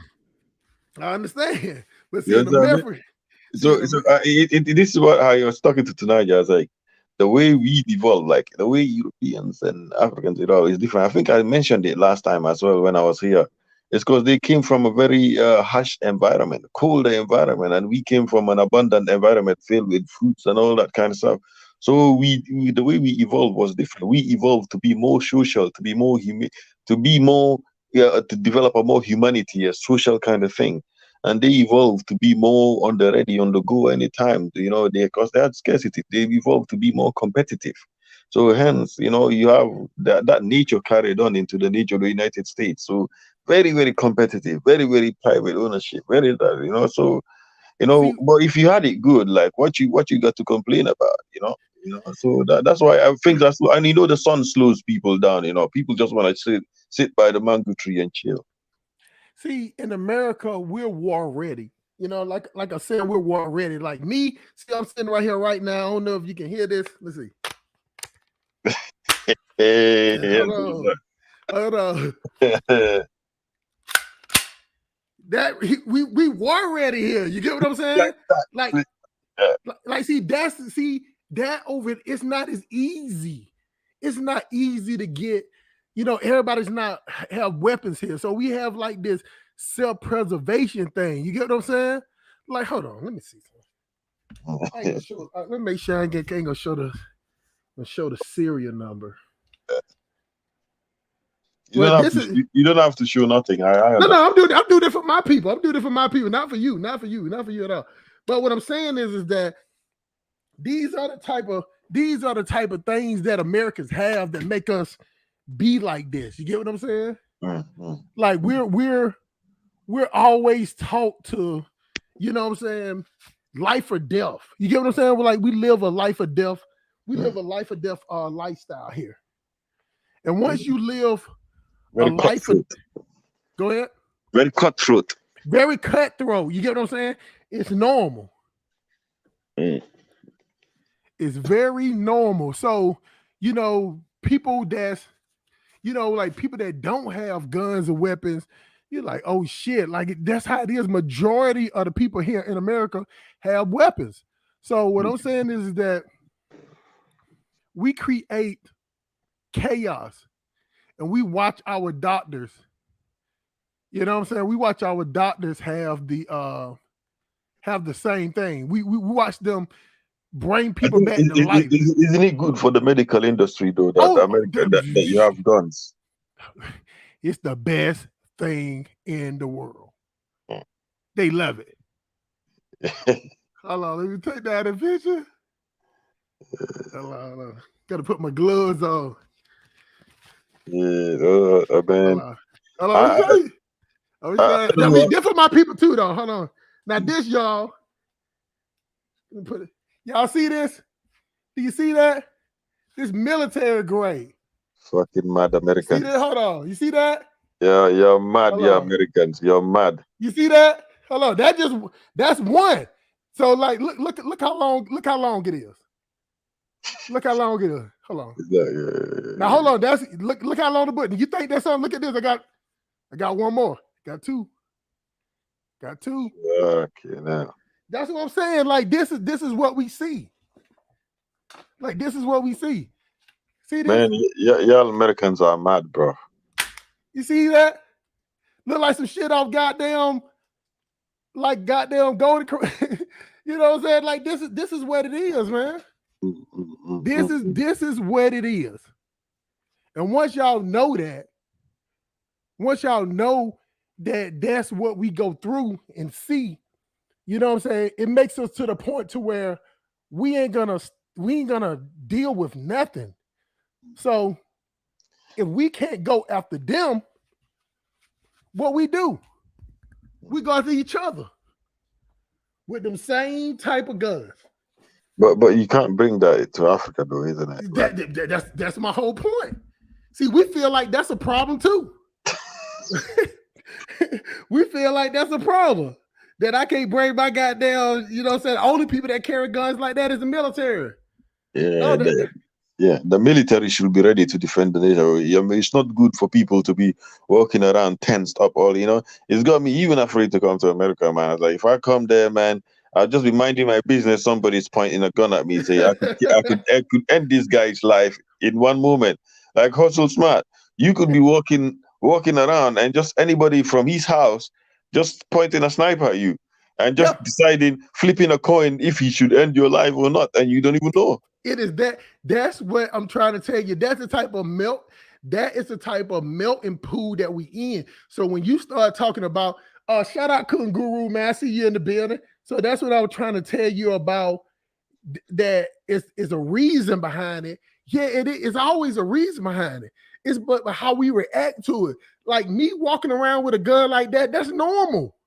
I think with that many guns, I think the United States should allow for people to walk around with body armor. People should walk around with body armor on a normal basis. You can't walk around with bulletproof vests on. You can't. It's no law against that. The thing about it is not stylish. They tried to make it stylish one time with these big jackets, but people just don't want to do it because it's not fashionable. It's the weirdest thing in the world that we don't like. They don't have to make it stylish. They just have to make it look war ready. You know, war ready needs to be normalized. You know, like wear your boots and all that stuff, and so that everybody can know. It's a bit bad though. Yeah. Let me tell you, man. This is the thing. So, like, I try to tell people that the reason it's not just because I have a gun that I'm not scared. It's just that I just have a self-preservation to where ain't nothing like, like I can't even imagine myself being in Africa to when something like that happened. Like me personally, and y'all can say what y'all want to say. I would rather, if my kids, I would rather kill my kids than to have them go off with somebody that's gonna treat them bad and treat them any kind of way. I wouldn't want my kids to go through nothing like that. You get what I'm saying? Because everybody family that left Africa didn't make it. It was a whole lot of people died on the trip. It's, I'm just a part of the. See what it is? I know that by the history of slavery, I know my lineage is the lucky lineage. Because I could have been, my lineage could have died off. Because think about it. Think about it like this. When the people came and got us from Africa, and my ancestors, whoever my great-great-granddaddy was, a great-great-great-grandmama, they could have died that same day, right? Right. And it would have been no me. Do you get what I'm saying? Exactly. Yeah. So however they got lucky, see, that's why I understood what Kanye West said when he was saying that slavery was, for black people was a good thing. He didn't say it in the correct form. He didn't say it all the way. But what I'm saying is that I'm the product of two sold or either captured or kidnapped slaves that got through all of the bullshit, and I'm the lineage of that. Do you understand? So to me, I sense a sense of preservation.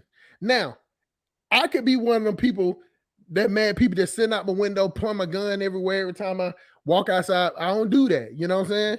But wherever I'm at in my house, my gun is not that far from me. You get what I'm saying? So that's how we grow up like that. So now if my kids are here, then the gun would be up. You see what I'm saying? But do you think if the climate or atmosphere for that renders you the need to always be alert, do you think if you're not under that type of pressure, do you think you may just a little lighten up a little bit and just relax and all that stuff? Do you think you could be a bit more relaxed, perhaps? Like maybe if you're in Hawaii or something and you're out there in the beach, you'll not be carrying your weapons, innit? Well, first of all, what's going on, Shouty, Miss Alexa Flower? Let me tell you something, man. I agree with you. You don't even have to ask me that question. I'm telling you that these niggas need to go. I'm telling you that I'm one of the people that's surviving in this shit. Think about it. I'm making good money. I'm at my house. I got a goddamn fucking military grade weapon. I can protect myself. I can feed I'm doing good. But I know that it ain't a lot of black people living like me. You get what I'm saying? I know it ain't a lot of black people that can't afford to be secluded like me. But hustle smart. If you already started your business in trucking and all that stuff in the United States, you could even expand that in Africa slowly. And the reason why I wouldn't do it in Africa, because Africa doesn't have the amenities that America has. See, one thing that when I talk about my job, see, we have this thing called truck stops. You get what I'm saying? Africa don't have truck stops. You get what I'm saying? And that's important for a driver's fatigue. Like we have places where a driver can pull in the parking lot. He can go take a shower. He can go get something to eat. You get what I'm saying? He got medical facilities. You know what I'm saying? He can sleep right there. Don't have to worry about nobody breaking into his stuff. Why not operate on already existing truck lines as well? Like look at the one Senegal to Morocco. That one is a beautiful one, and that attracts a lot of business. Well, yeah. I agree with you. See, there's nothing wrong with the routings. We talking about the amenities. Now, see, if I did in Africa, we have to take an African person. See, over here in America, we have regulations. See what I'm saying? Like we have regulations. Like you can't drive but so many hours a day. If you got a problem, you easily like we don't have to like when we want something fixed on the road, like we stop immediately. And like we have like what you call a regulation department. So say for instance, the company that I pulled their freight from, through my business. If I go out there and say, well, you know what, this road is raining today. I deem this road unsafe and I'm not gonna drive today. So you can do that in the United States. See, in Africa, it's no regulation, so you But drive. That should allow you to even get away with it. Like, look at even the Chinese. They didn't meet any good infrastructure already there. They went and worked, they bought up from the ground and all that to start gaining. But if you keep saying, I'm gonna wait until the infrastructure gets there, you know what I mean? You know, you and the businesses you bring creates the demand for the infrastructure, and somebody else is gonna come. So it's like this whole development thing. I think we all specialize in certain skill sets, right?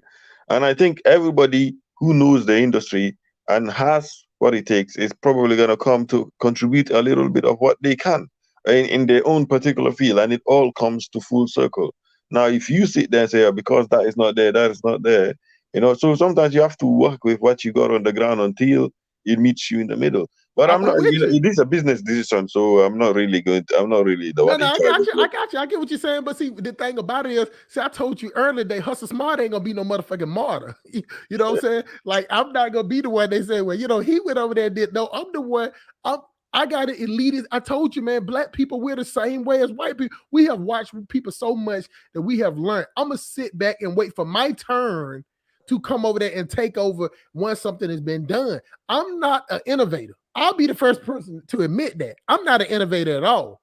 You get what I'm saying? I'm the type that wait for something else to be done and I can come over there and add my expertise to it. But I'm not the type to build. See, I know that for a fact, because see, that's what I'm saying. I'm logical enough to know what my strengths are. My strengths are in operations. You get what I'm saying? My strength ain't in building. I'm not a builder at all. And I hate that I'm like that. Because even my son, he be like, let's put something together. And I'll be like, you know, let's do this. I actually lied to my son one day and told him that I built something. And then when he went to sleep, because he went to sleep here and I woke up early in the morning, I went and bought it. I knew I had an idea. This is how conniving I am. I started building something with him. And you know what I'm saying? He didn't really notice the difference in the colors, but I went and found something that bought it and brought it back and threw away what we was building and said that I built it. You know what I'm saying? Yeah. That's how conniving I am, man. I'm not a builder at all. I am. My MasterCard game is good. My Visa card game is good. You get what I'm saying? My credit score is good. So I'm on the innovation part when it comes with economics. Building, that's not my thing at all. I'm not a builder. You're more like an investor. I'm more like an investor, you know what I'm saying? But I can be hands-on once the infrastructure and the refineries, it has been put there. See, I can come and maintain it and I can take an idea that's already established and make the idea greater. But you would think that somebody like that would like to build it from a ground up. No. See, the ground up process, that's more ancient to me. It's more Neanderthal. You get what I'm saying? It's actually, dog, I'm so arrogant that it's actually beneath me to build. For me to get my hands dirty, to get out there and build from the ground up is beneath me, because I think that I'm so intellectual. I think I'm so intellectually savvy that the point that, you know what, I'll let the niggas that build, and I'm gonna show you how to take it to the next level. That's me. Now, see, I'm an honest person. See what I'm saying? So before I get in there and play with it, I see all the accommodation, what's going on. I know how many hours a person can drive. I know how the routes are. I know the roads. They got some good roads, and they also got bad roads. Because see, if you American and you want to just drive on all good roads, then it becomes saturated. You get what I'm saying? Because then those highways gonna get filled up quick. You still got plenty of back roads and whatever all through Africa that products still have to be delivered. You get what I'm saying? So, but the one big problem is that in America, I can drive from California to South Carolina. I can drive 2,300 miles, which is about 5,000 kilometers, and never have to stop or show paperwork to nobody in America.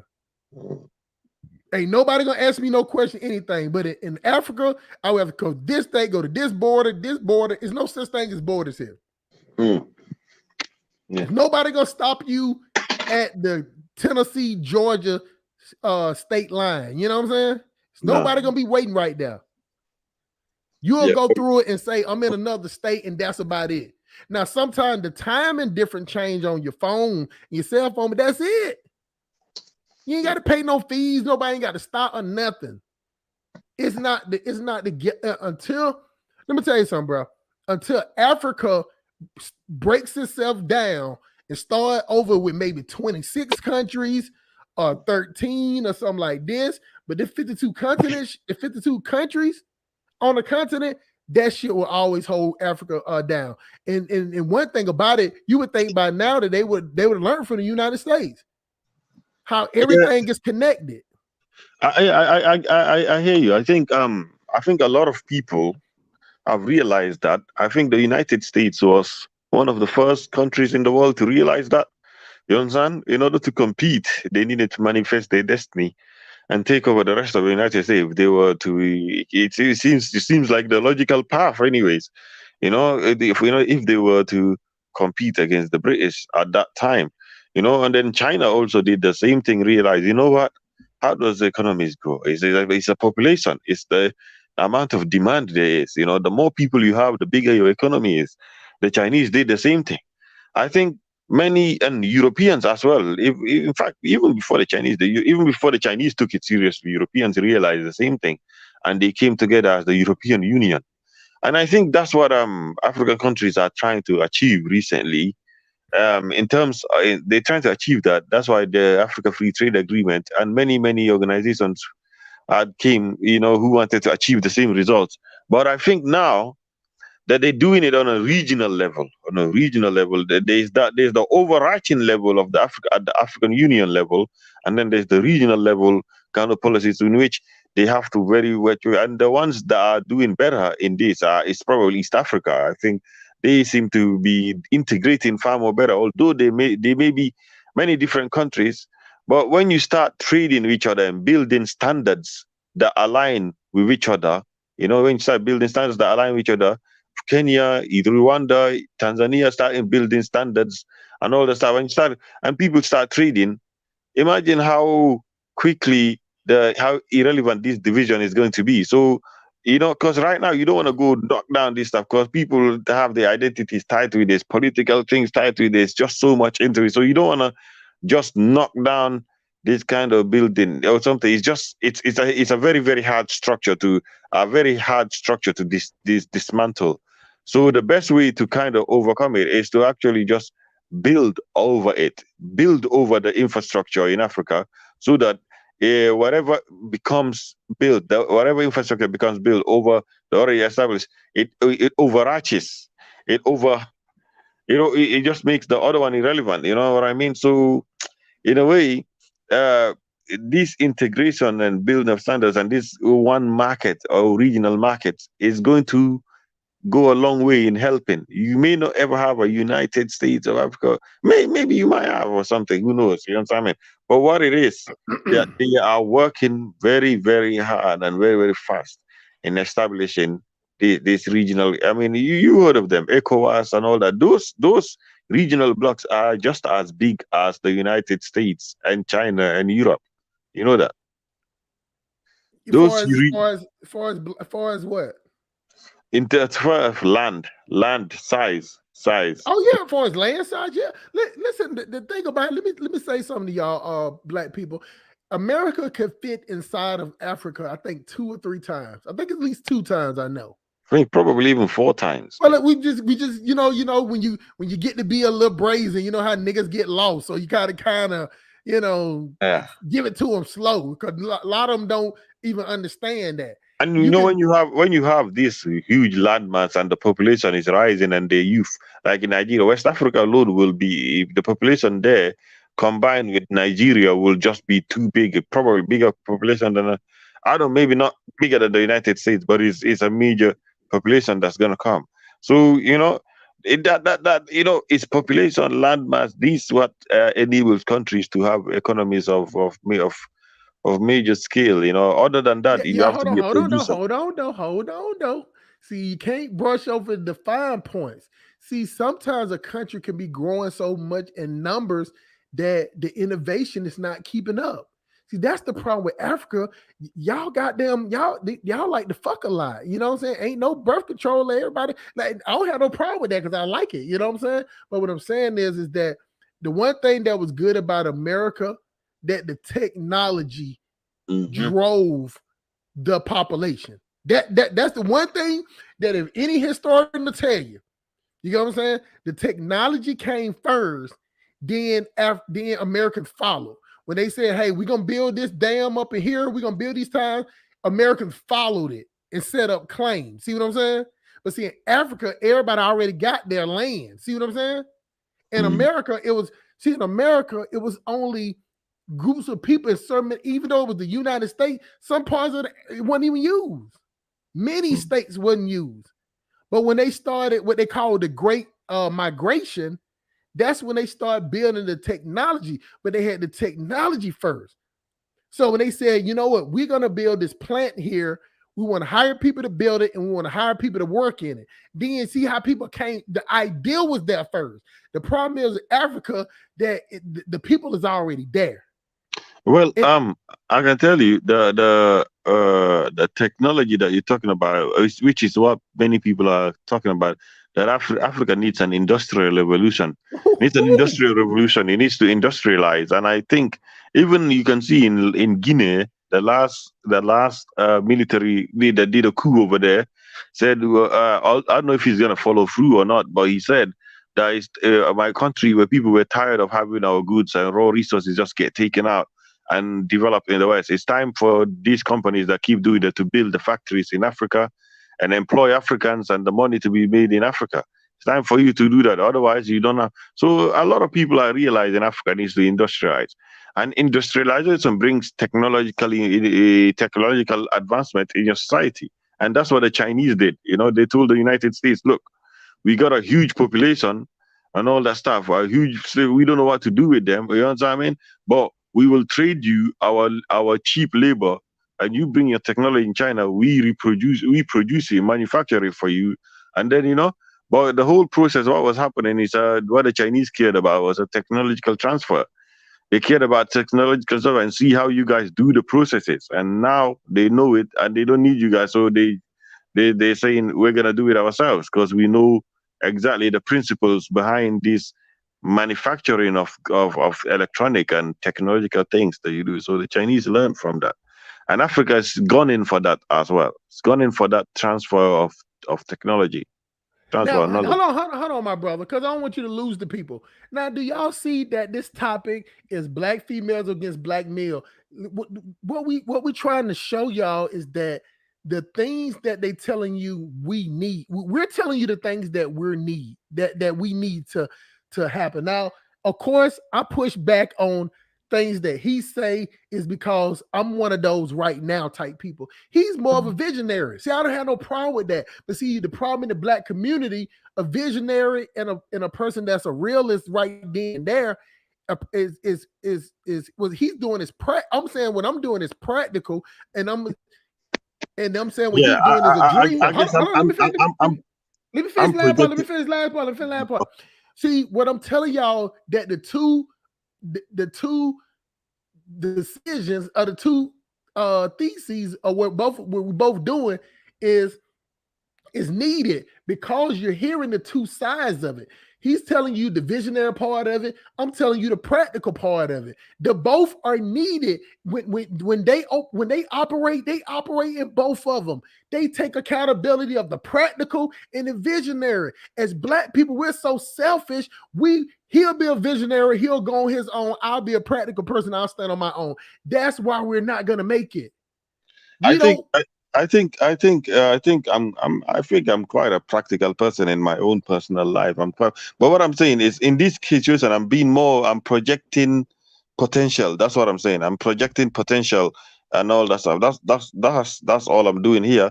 But I do also understand. I get you, because it's something that it gets something that you stand on. So I'm not saying that's how you are. I'm talking about when it comes to this situation, you're more of a visionary. And in this situation, I'm more practical. Dog, in my everyday life, I'm a visionary. A visionary, but I'm not practical enough to build nothing. I just said that, so I'm not like that. But when it comes to where we stand at, I only go by the numbers. I everything we talked about, I see what everybody else is doing. And it's just like now, even to hear you talk about the visionary stuff where it could happen, we just at the starting line. Think about it like this. And this, I said we weren't gonna go past 3 hours, but I'm gonna go. I'm gonna end it with this question right here, and you answer the question. You take all the time you want to, because this is gonna be it right here. I'm gonna stop it at 3 hours and 30 minutes. Like y'all, let me tell y'all something. I think that I have good conversation. Maybe that's the arrogant in me. I think that the conversation flows. I enjoy your conversation, man. And I'm telling y'all that I wish that I could do this every day, because I hear some of the other people that be arguing with y'all, cussing y'all out. I wish that I can do this, because 3 hours have went by and I'm just still sitting here in the same position. Like, it goes by good because it's necessary conversation. But this is a question that I got 2 questions. And some of this came from, from the audience. This is the first question, then just a yes or no answer. The second one is the one you elaborate on and you're gonna close out on. Do you think Gambia needs to be its own country?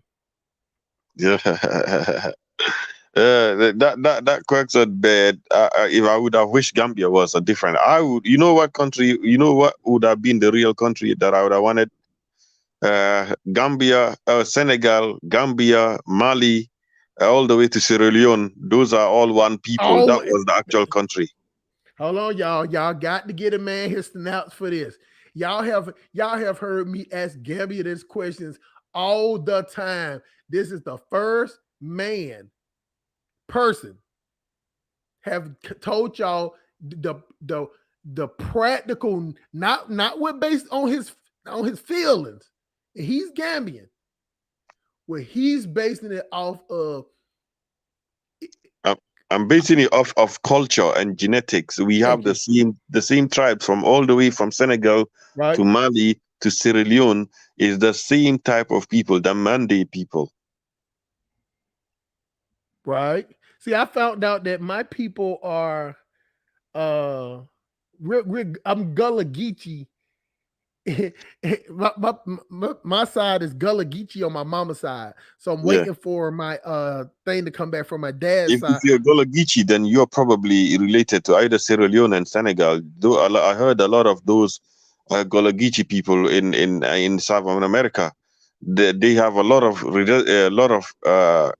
relation with Senegal and all that stuff. And even when I look at them, I say these people just look like what we do. They look like our own traditional Africans. You understand what I mean? So listen, man, I can tell you a lot of Black Americans, their genetics come from the Mande region. They come from the Gambia, Mali, those kind of places, Sierra Leone, that region. Because if you look at it, it's about travel. It's a less travel journey. While you have Angola and Brazil are right next to each other, like it's a hop. So you don't want to come all the way to South America. And then you have a lot of the Nigerians and Ghanaians that went to the Caribbean islands. But Black Americans, by far, even they say the oldest DNA in you people, actually, I think it has a lot more. It emerged from the Senegambia region, Senegambia, all that stuff. But anyways, but obviously I'm aware that there was an intertrade that was happening even in the Americas as well. So you guys are mixed of all kinds of Africans as well. But your oldest DNA comes from that region. So in response to your question, Gambia is Gambia. Even the British themselves discussed that. The British themselves, I know the reason why Gambia is the way it is. It's because the British used to have Senegal, and they sold the rest of the land to the French. Apparently they told how Gambia got measured is that the British shot a cannon at either side, and wherever the cannonball landed, they said that's the borders between Gambia and Senegal. And then they sold the rest of the land. They just kept Gambia as a trading post in that French West Africa, so that they can have access to whenever the French want to see something. They wanted to have access to the Gambia River. You understand? So Gambia was not. Come on, man. Come on now. I know you're telling the truth, right? That ain't what I'm talking about. But do you realize how sad that is? Yeah, man. Mate, it's what it is, what it is, bro. It's what it is, you know. But That's the part that I fight for. I fight for the stupidity part for it. You get what I'm saying? This is why I want people to change their way of thinking, because I want black people to understand how much thought they gave into the borders. Think about that. Think about that. Shooting a can, that is equivalent of you picking up a goddamn buying a canned soda out the drink machine and then just tossing it across the parking lot and be like, yeah, that's yours, and the rest of it we just gonna give away. I don't know how much true that is, but the former president of the country used to say that's how the British divided the country. That's how they what I'm saying, they showed no disregard regardless of that, and it was shocking me on how they showed so much disregard and how even the people today is still not bucking against that system. You get what I'm saying? Like, it would take for African to stand up and be like, we don't want to be the country no more, but it is what it is. Like I say, y'all, on my mama's side, I'm from Sierra Leone, so dad's side, I think it also has to do with like, you know, black people don't believe in themselves, so they believe the systems that white people created are better systems for us, and that we can't create any other better system. So we don't tend to opt out for ideas. If another black man comes out with another idea that could be revolutionary, every other black man fights against him and all that stuff and says nah. But they find it so easy to accept whatever Europeans have put in place. So this is the toughness that it takes, you know, that we don't believe in our own ideas, but we believe in the ideas of those who some of us perceive to be superior. Well, it's part of the people that has did superiority type shit to us, you know, because, you know, like people from the Congo or something like that, like how the Belgians did them, you know, or Congo, or with Burkina Faso, whatever country it was, I think it was Congo. You would think like nobody from Congo would ever want to go to Belgium. How that went down, you get what I'm saying? It shocks how we are as a people. You see, that's where I think it's Arrested Development. But let me tell y'all real quick what Arrested Development. Hey man, I want to thank the brother for coming on the channel, man. You know what I'm saying? It's 3 hours and 30 minutes. I'm gonna stop. Let me ask you a question. I'm so smart. Let me ask you a question. What do you think of patriarchy and matriarchy or something? What can you tell me about patriarchy and matriarchy, and if it has any benefits or something like that? What do you think? All right, okay, let me do this first. Arrested Development, y'all. Arrested Development is a medical term for stoppage of physical or mental development. Arrested development may also refer to arrested development. That means that the brain only goes so far. That's how I think black people are. I think that we're smart as a motherfucker till it get to a certain point. You get what I'm saying? Till us get to a certain point, then fear, doubt, or something else get in the way to make us not further. But to answer your question, what's your opinion on patriarchy and matriarchy? I get what you're saying. See, when it comes to matriarch, patriarch, I wish that it was like how it is in Africa. You know what I'm saying? But you know, it goes with the title of the show, patriarch, matriarch. I'm always gonna lean to the front of matriarch. You get what I'm saying? Because I just don't think that. I think that a woman's place is a woman's place. You know what I'm saying? I'm not a free will thinker to the point that even if I find a woman that can do everything that I do, she's still the exception to the rule. She doesn't naturally fall into that place. And actually, it gets unnatural after a while. But a man, if it's his natural place, there's nothing he can ever complain about it. See, if a woman does it, they'll be like, well, she gave it her best try, but she did it. She's one of the best ever did it. She kept up, you know, it's all excuses. You know what I'm saying? That's why I don't deal with that. But you know, that's how I feel about matriarch and patriarch. You know what I'm saying? I'm looking at it from a standpoint of leadership standpoint, because some of the tribes in Africa, or some tribes even today, but a lot in the ancient times, some of our societies were led by women. Well, like I say, it's still that exception to the rule. You know what I'm saying?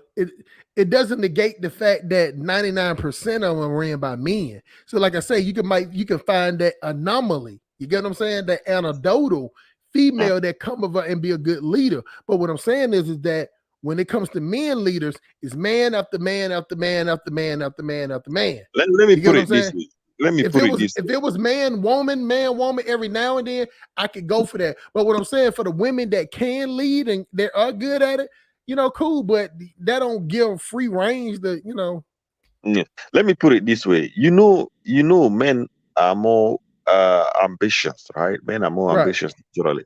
Men are more aggressive and competitive naturally, right? Yeah. True.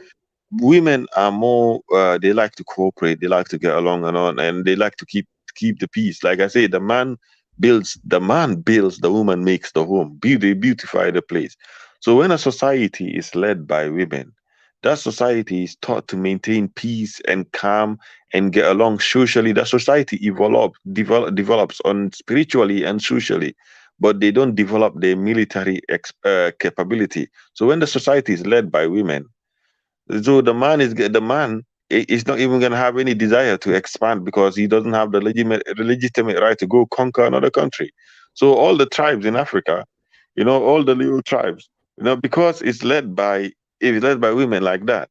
So the need to go and conquer another man's land and all that stuff, that didn't happen as much. You understand what I mean? So there was not a lot of wars, because how these people unify is through war. How nations are built today is through war. One tribe conquers another one, and it conquers another one, assimilates another one, and it kills builds a huge landmass. I think during the last centuries before Europeans arrived, I think African cultures were changing. We're starting to change, especially during the Islamic times. We're starting to change into more patriarchy, and that's when the wars started to happen. The Islamic wars of expansion. Fulanis now started moving all across the country. The Akan tribe of Ghana started spreading all the way to Ivory Coast, so they have now a bigger land. The Mandinkas as Muslims were spreading, so that's when what you can call the warring states period was about to happen. That potentially could have formed bigger nations than the tribal territories that they already is at the moment. You understand what I mean? So the Africa should have achieved that situation, that state of unifying on a state level, should have achieved that a long time ago, but it didn't. Why? Potentially because if you're led by women just like peace. They don't like war. Men like war and expansion. Women don't like that. Women just like to get along. Do you understand what I'm saying? Also smart, I right? get what you're saying. The war, but see, the war, it would have to be war because men only can deal with peace for so long. See, like a man, you can only box a man in for so long. So even though, like, I can walk to this border and I'd be like, man, you know what? We don't have this border, and we ain't had no problems with it for years. But then it's gonna be some man be like, well, you know what? I just want to cross this border. And when I'll die for this. Yeah. And when men fight, right, they find better technology and better means and weapons to find a way to kill each other more. Steel sharpens steel. They sharpen steel. So I think Europeans have been coming from a patriarchal society and always fighting over that small piece of land in Europe, that continent, always fighting and competing against other tribes. They refined the technology of gunpowder and shooting better than any other people around the world, and they took that advantage and conquered the rest of the world. Simple as that. You understand? And it's as simple as that. But what I'm saying is that you would need, I think that it should be a woman involved. You know what I'm saying? Yeah. I think women, there's a place for women in terms of management and administration, but in terms of leadership and in terms of war and expansion, that's where men need to come into play. That's true, man. Look, y'all, if y'all didn't understand, if y'all just came on here, thought it was gonna be a man bashing women show, women, not taking men accountable for what we done or whatever. See, y'all gonna be highly upset when y'all listen to this video, because what we did was, even though it wasn't planned, we showed you what was the problem. We even told you what the solution is.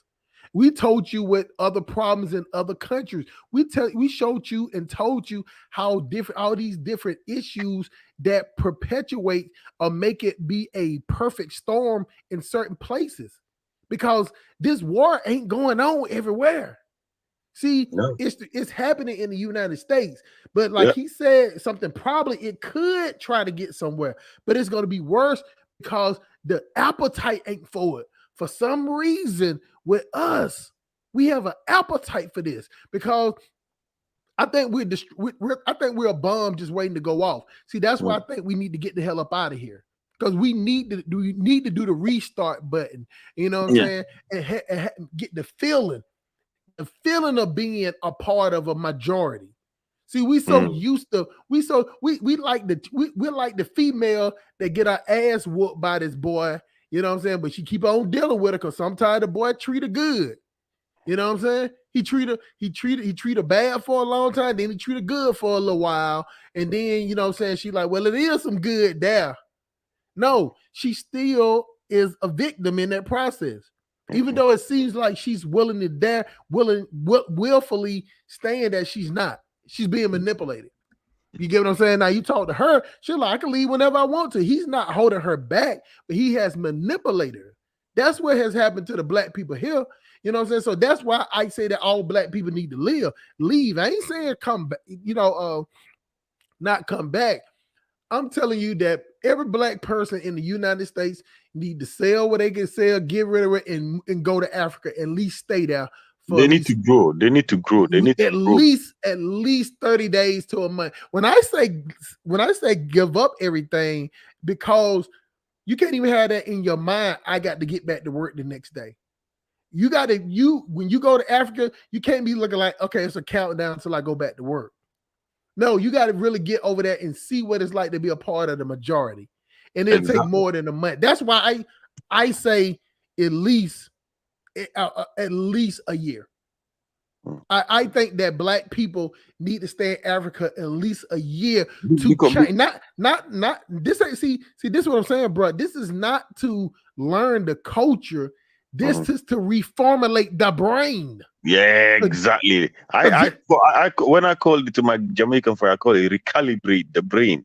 Recalibrate the brain. Yeah. But see, that's why I try to tell people. That's what the silk police. See, I think that the brain is what's doing us in. We're physically gifted. It's the brain. Because you said like they're in the state of arrested development. So how else are you going to develop except experiencing new things from a different place? You can't develop in the same place. You can't.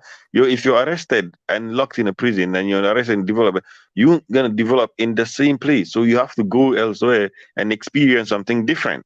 Then you will grow little by little. You understand what I mean? I agree. So, and I think Africa is the perfect place for Black Americans to go and just sit around and wonder. Everywhere they turn around, they see Black people all over the place.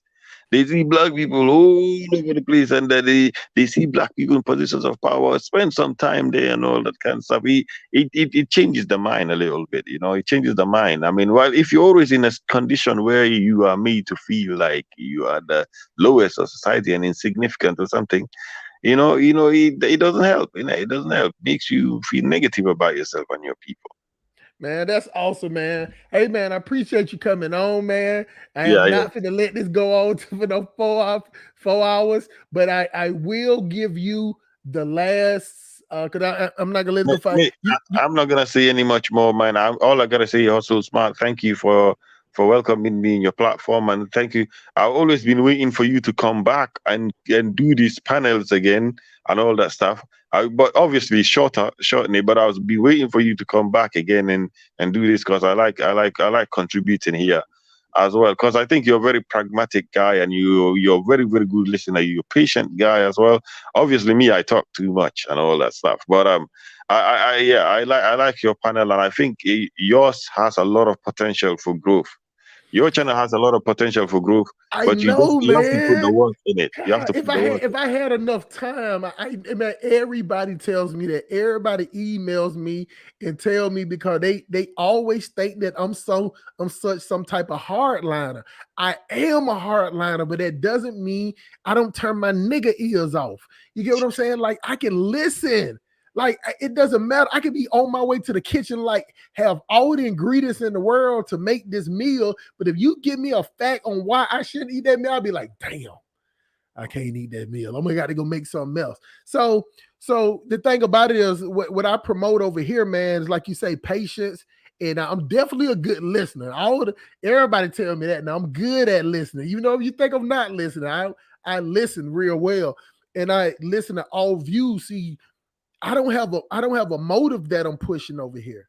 You know what I'm saying? When it comes to somebody getting their brain right, hell, I hope everybody do. You know what I'm saying? Yeah, and as you said as well, what else are they gonna give us next to fight about? Yep. What else are they gonna go? They've created something to fight about, and then we have put more energy in it than anybody else has. What else are they gonna create for more else to fight about? It's so exhausting. This whole men versus women and stuff is so exhausting on the YouTube space. I'm like, you're gonna talk about it, and it's not gonna produce any end result at the end of the day. If it's gonna produce any result, it's going to be negative, and it's not going to be good. But it will, I know for sure we're gonna complain and it's not gonna produce. The next day, oh, women like this, women. The next day he goes back into the woman opens her leg and he goes back in it. You understand me? Because it was so smart, right? Like men can't live without women, and women can't live without men. We can't live without each other. You understand? She on her back talking about I can't stand his ass, and he sit up there fucking the shit out of her talking about I can't stand her ass. So even though y'all fucking, y'all still don't like each other, and then y'all bring another baby in this world, y'all ain't even together, and y'all ain't even on speaking terms. That's how, but bruh, that's how stupid we are. We can't live with, like the saying goes, we can't live with each other. We can't live without each other. So we need it. We're gonna have to be together and all that stuff. So the conversation is exhausting. Men versus women. That's my point of view on this. But I'm gonna let you go, Hustle Smart. You finish up your show, wrap up your show, man. But cheers, though. Thank you. Hey man, I'm gonna start doing these every week, man. For now on, man, instead of doing 9-hour shows and waiting 2 weeks to do it, because I feel like it's enough. I feel like, man, people gonna watch it and pause it and come back. Nobody ain't doing that shit, man. Ain't nobody gonna watch no 9-hour show, man. So I'm gonna keep this thing to 4 hours, y'all. Break it down to half, do more shows, and hopefully I can get it down to 3 hours. If I ever get down to 3 hours or 2 hours, that means I'm doing a show every day or every other day. But I appreciate you for coming, bro. You're always welcome over here, man. Your view is always what it is. Stick with your points. Stick with your facts. Mean what you say. Don't sugarcoat it. And you always have a place over here at the Simp Police Association, the Simp Police Academy, man. And you have a good time in the UK. And the last question I got for you is, where the white women at over there? They're everywhere. They're everywhere, man. But anyways. All right, man. Everywhere. Yeah. Anyways, cheers. Peace out. Peace. That's good, man. All right, y'all. So now, appreciate y'all coming through. Let's see here. Appreciate the cash app. You know what I'm saying? We got one. Let me see if they want to read anything they want to be read. Okay, just say appreciate it. You know what I'm saying? Other person said that they ain't want no message to it. So I appreciate the money too, man. And y'all know I need y'all niggas money. Y'all know it's Sunday. You know what I'm saying? We need to get the collection plate going on over here, man. You got the Cash App at the top. I think the PayPal somewhere in here. I'm finna spend the last 5 or 10 minutes reading out the messages, announcing to them, y'all. We're gonna end this thing at 4 hours today, man. That's a monumentous event. You know what I'm saying? We had a lot of people coming through, man. Appreciate y'all hitting that like button, hit the dislike button, whatever, man. You know, so just show that you so we had Eric B in the building. You know what I'm saying? Shout out to Eric B coming through. Let me read one of his. He said the problem with Africa is that they don't see themselves as people, even though they are the same race. I agree with that. Kangaroo in the building. Lexus Flower in the building.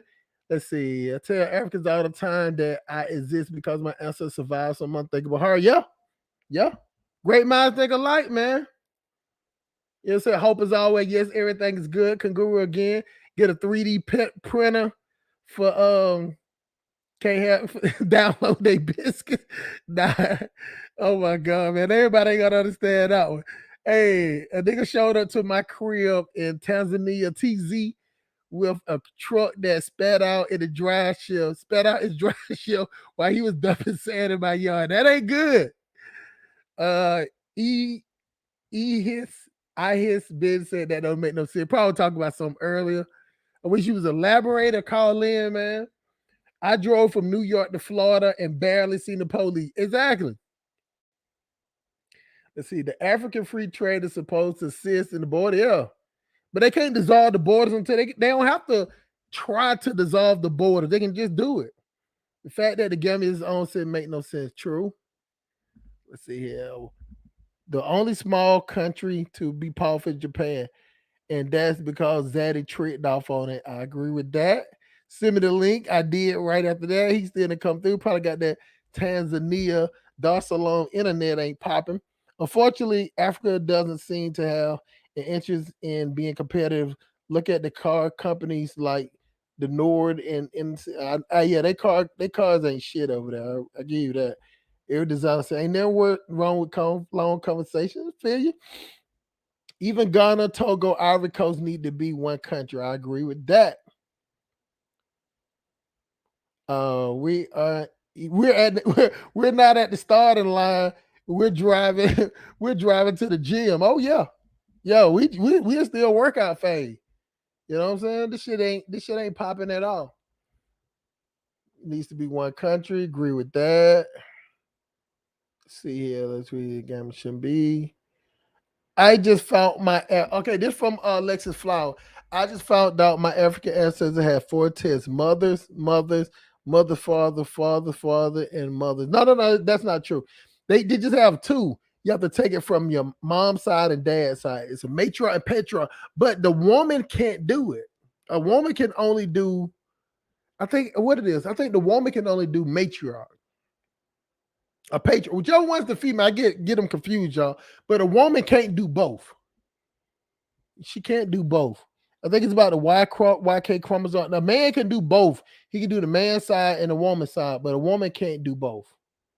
That's what I know about that, Miss Alexis Flower. He said he owned a piece in Gambia. If we found a way to westernize Africa, to be more be power move, yeah. There's many Congolese. There are many Congolese living in Belgium. I don't understand it. Yeah, I have no understanding. I have no sense of understanding why an African would want to even live in Belgium. Good Lord. After what they did over there, ain't no fucking way. Ain't no fucking way, Shawty. Let's see. England isn't led by a queen, but she ain't up to job. Now, she ain't really running shit. Chinese invented the gunpowder. Yep. Preach. Peace. Like flower. All right.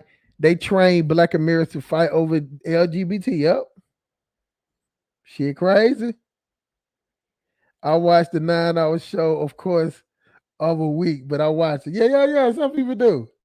Consistency will grow your channel. I know it will, man. And I just don't have the time for it. I wish I did. You get what I'm saying? But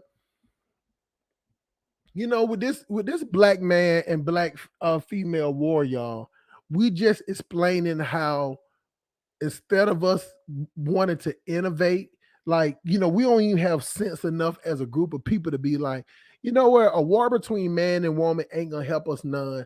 You know what I'm saying? It's just gonna make us spin in a circle, spin in place, and not do nothing. You know what I'm saying? But since black people, we don't have no power and we want power so bad, we can't get it from nobody else. So who are we try to get it from? Each other. try to denigrate. Is it denigrate? Degrade each other. Hate on each other. Talk. That's the easiest thing for us to do. That's so easy. You know, that is the easiest thing for us to do is to do nothing. War is a distraction. War is a distraction. And see, for us, it's all mental because we're in a state of arrested development. See, it was the easy. White people couldn't believe how easy it was to get black men and black women to start fighting against each other. Black women just like, not only will I attack them niggas, I'll destroy them niggas. And we'll take all the money they got. And we'll put them all on child support for you.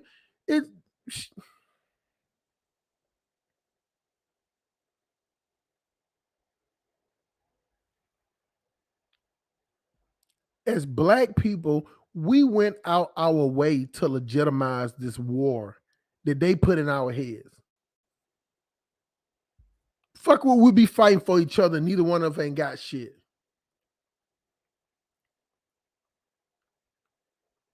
But they saw how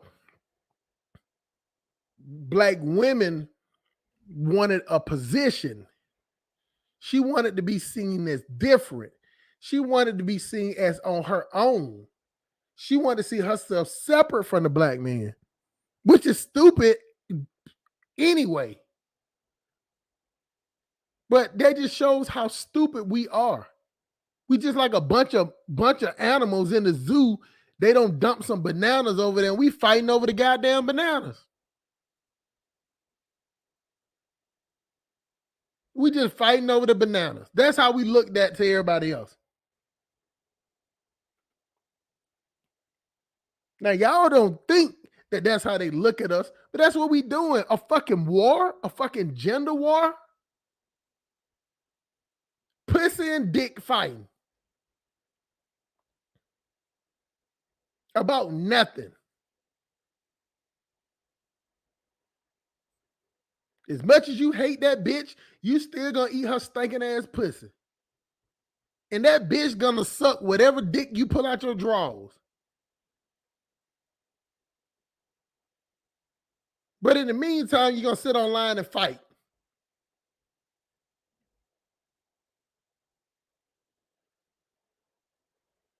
True. Instead of being fruitful and multiply, you'd rather sit here and just argue with a motherfucker that you want to stick your dick in.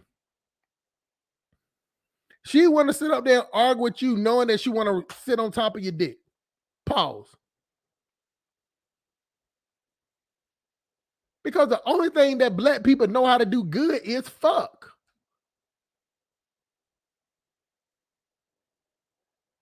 Now you're in a toxic relationship to somebody that you really don't even like. But y'all fucking. Sucking and fucking.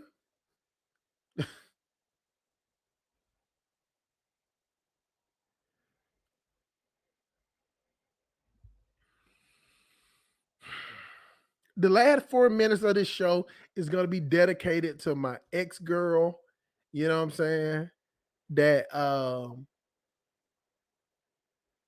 she was a female that I would have married her, you know what I'm saying? But she had some issues. I just found out she died this week, and she died from medical complications and stress or whatever it be the point of. But you know, the funny thing is that we was together, living together when she had her first psychotic episode, you know what I'm saying? And me being the type of person I am, I'm thinking, I'm like, okay, I talk all this good shit. Let me talk to her.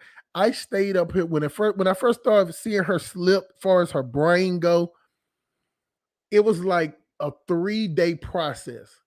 And I stayed up all night trying to talk to her. I stayed up all night trying to tell her what she finna lose out. I said, if you don't get a concept of a grasp on your brain and what your brain is thinking about, your thought process, I said, you finna lose everything. And we just discussed this for like 2 days, 2 nights. I mean, she didn't sleep, man. This is how it went on this bad, y'all. She didn't sleep for 2 days. I slept, in the process because, I ain't never wrong with my brain. So I went to motherfucking sleep. But on the 3rd day, I had to go get something. When I got back, her daughter called me and said, Mom, she something wrong with her. She's trying to make us drink something and whatever. So I hurry up and get back. She had washed out her hair, blowed it out on the table. She had all these type of papers written about, like schizophrenia, people having something on the wall, connecting the dots, words circled and everything. I'm like, oh Lord, oh my God, what is wrong with Shawty? And then she looked up and I was like, we might need to call your mom. You know what I'm saying? And I said, what up, Jug Season in the building? She was like, that ain't my mama. That ain't my real mama. Mom, she had just lost it. Like her brain in 3 days, she went from 28 years old. I think she was like 30. She went from like 30 years old in the brain to 9 years old in the brain in a matter of 24 hours. So imagine your thought process as a 30-year-old and imagine your process of an 8 or 9-year-old. That's how it was. Like I called her mama and her mama husband came up and they walked in. She was sitting in the living room playing with a doll. It was the weirdest thing that ever happened to me. And her mom was like, we're gonna bring her back and we're gonna what you want to do. And I'm like, she need to go to a hospital. I said, I pay for everything or whatever. And her kids, they didn't even want to leave. They stayed with me. You know what I'm saying? They like, I like she's gonna be good. They're gonna give us some medication and whatever. Man, I showed up at that. Well, went down to her family house and they was in there praying. You know me, I wasn't praying to nobody because white Jesus and fuck that shit. And I don't believe in that shit. But they put her in the hospital, and after 2 or 3 days, I'm expecting to hear some good news. They telling me how much the medication is. You know what I'm saying? I'm like, okay, good. This medication $300. I'm like, okay, it's good. This for my girlfriend. You know what I'm saying? This is chick. Matter of fact, no, she ain't the first chick, but you know what I'm saying? She was one of the first chicks that I married. I was gonna marry her. I met her after my first marriages was with a chick from Trinidad. I like the foreign chick, but she's the one of the first American women that I ever wanted to marry. My second wife is from the Bahamas. So on the 3rd day, I went in there and talked to the doctors. I'm like, yeah. I was in the kitchen, y'all, and I'm telling y'all straight the fuck up. When the doctor told me that she ain't getting no better, she gonna have to be in the hospital for another month, at least another month, man, I broke down and started crying. I just didn't understand that all the stuff that we had was going good. Like everything was going good. I had just got my truck. We was making more money, everything. And then she had a goddamn psychotic episode. And she had one of them psychotic episodes that she never came back from. Like it was that bad. Like she became violent with it and they just kept her and her kids left. And then we, it was just real bad. She was in the hospital like the first year or two. She was in the hospital at least 6 months of the year. They tried all different type of medication. Well, she wrecked my car. She wrecked my car and everything. Because she got out of the hospital. I'm like, okay, you good? You taking the medications? You know what I'm saying? Thought she was good, man. She wrecked the car and she just went into another. They arrested her and everything. And it was bad. So after that, man, I just kind of just had to couldn't do that back and forth shit. So, I knew I watched her go crazy. This is the only time that I could ever say that I watched somebody go crazy. And so I knew how far she had went. She went from 30-year-old to 9 years old in her mind. You know what I'm saying? And just over time, she had just got worse. She became It came paranoid, schizophrenia, manic depression with violent episodes. She had all this shit, y'all. And her daughter reached out to me. You know what I'm saying? Her daughter, believe me, when tell y'all something. This is the last time I played the stepdaddy role too, because I didn't like it, because her kids didn't want to stay back with her. They wanted to stay with me. You know what I'm saying? That's how bad it was. But you know, her daughter just called me, and her daughter told me that her mom died. So her mama died this week, and you know, me, you know, I can say all the best stuff in the world, but I told her and the family, I'm like, I'm glad. I'm glad she dead. And they was like, huh? They're like, I said, no, I was there the day it happened. I saw how a person's brain could just go in complete reverse to the point that they're dangerous to themselves, dangerous to other people. I said that she never got better. I said, I'm glad that she's gone so she don't have to suffer. Because even when she was doing that stuff, it was something in her that was put. She would be crying during the process, but she would not stop doing it. The other part of her brain had took over. And it was a sad thing to watch. But she died, and, you know, I'm dedicated this last part to her, you know what I'm saying? Because, you know, she was one of the best chicks I ever had, man. So, you know, shout out, I'm not going to say her name. And, but, you know, for anybody, her family watching or listening to me, anybody knows me, listen, they know who I'm talking about. But I'm going to end it with that. And, you know, that's it, y'all. 4-hour show. Got it down to 4 hours and 4 minutes, a little over. But we definitely got to get our mental checks out. And I'll do shows, no more 9-hour shows, y'all. And I appreciate for everybody coming through. Kunguru, you had trolling for a cause. You know what I'm saying? People got through. Listen, man, I'm gonna start doing the shows more often. I appreciate everybody who smashed that cash out. You know what I'm saying? And y'all keep doing what you're doing, man. We got to do better as a people, man, so we won't be having dumb shit like this happen, man. Protect your own self-preservation. Simp Police Association, Simp Police Academy. We are gone. In broadcast, shawty. Yeah.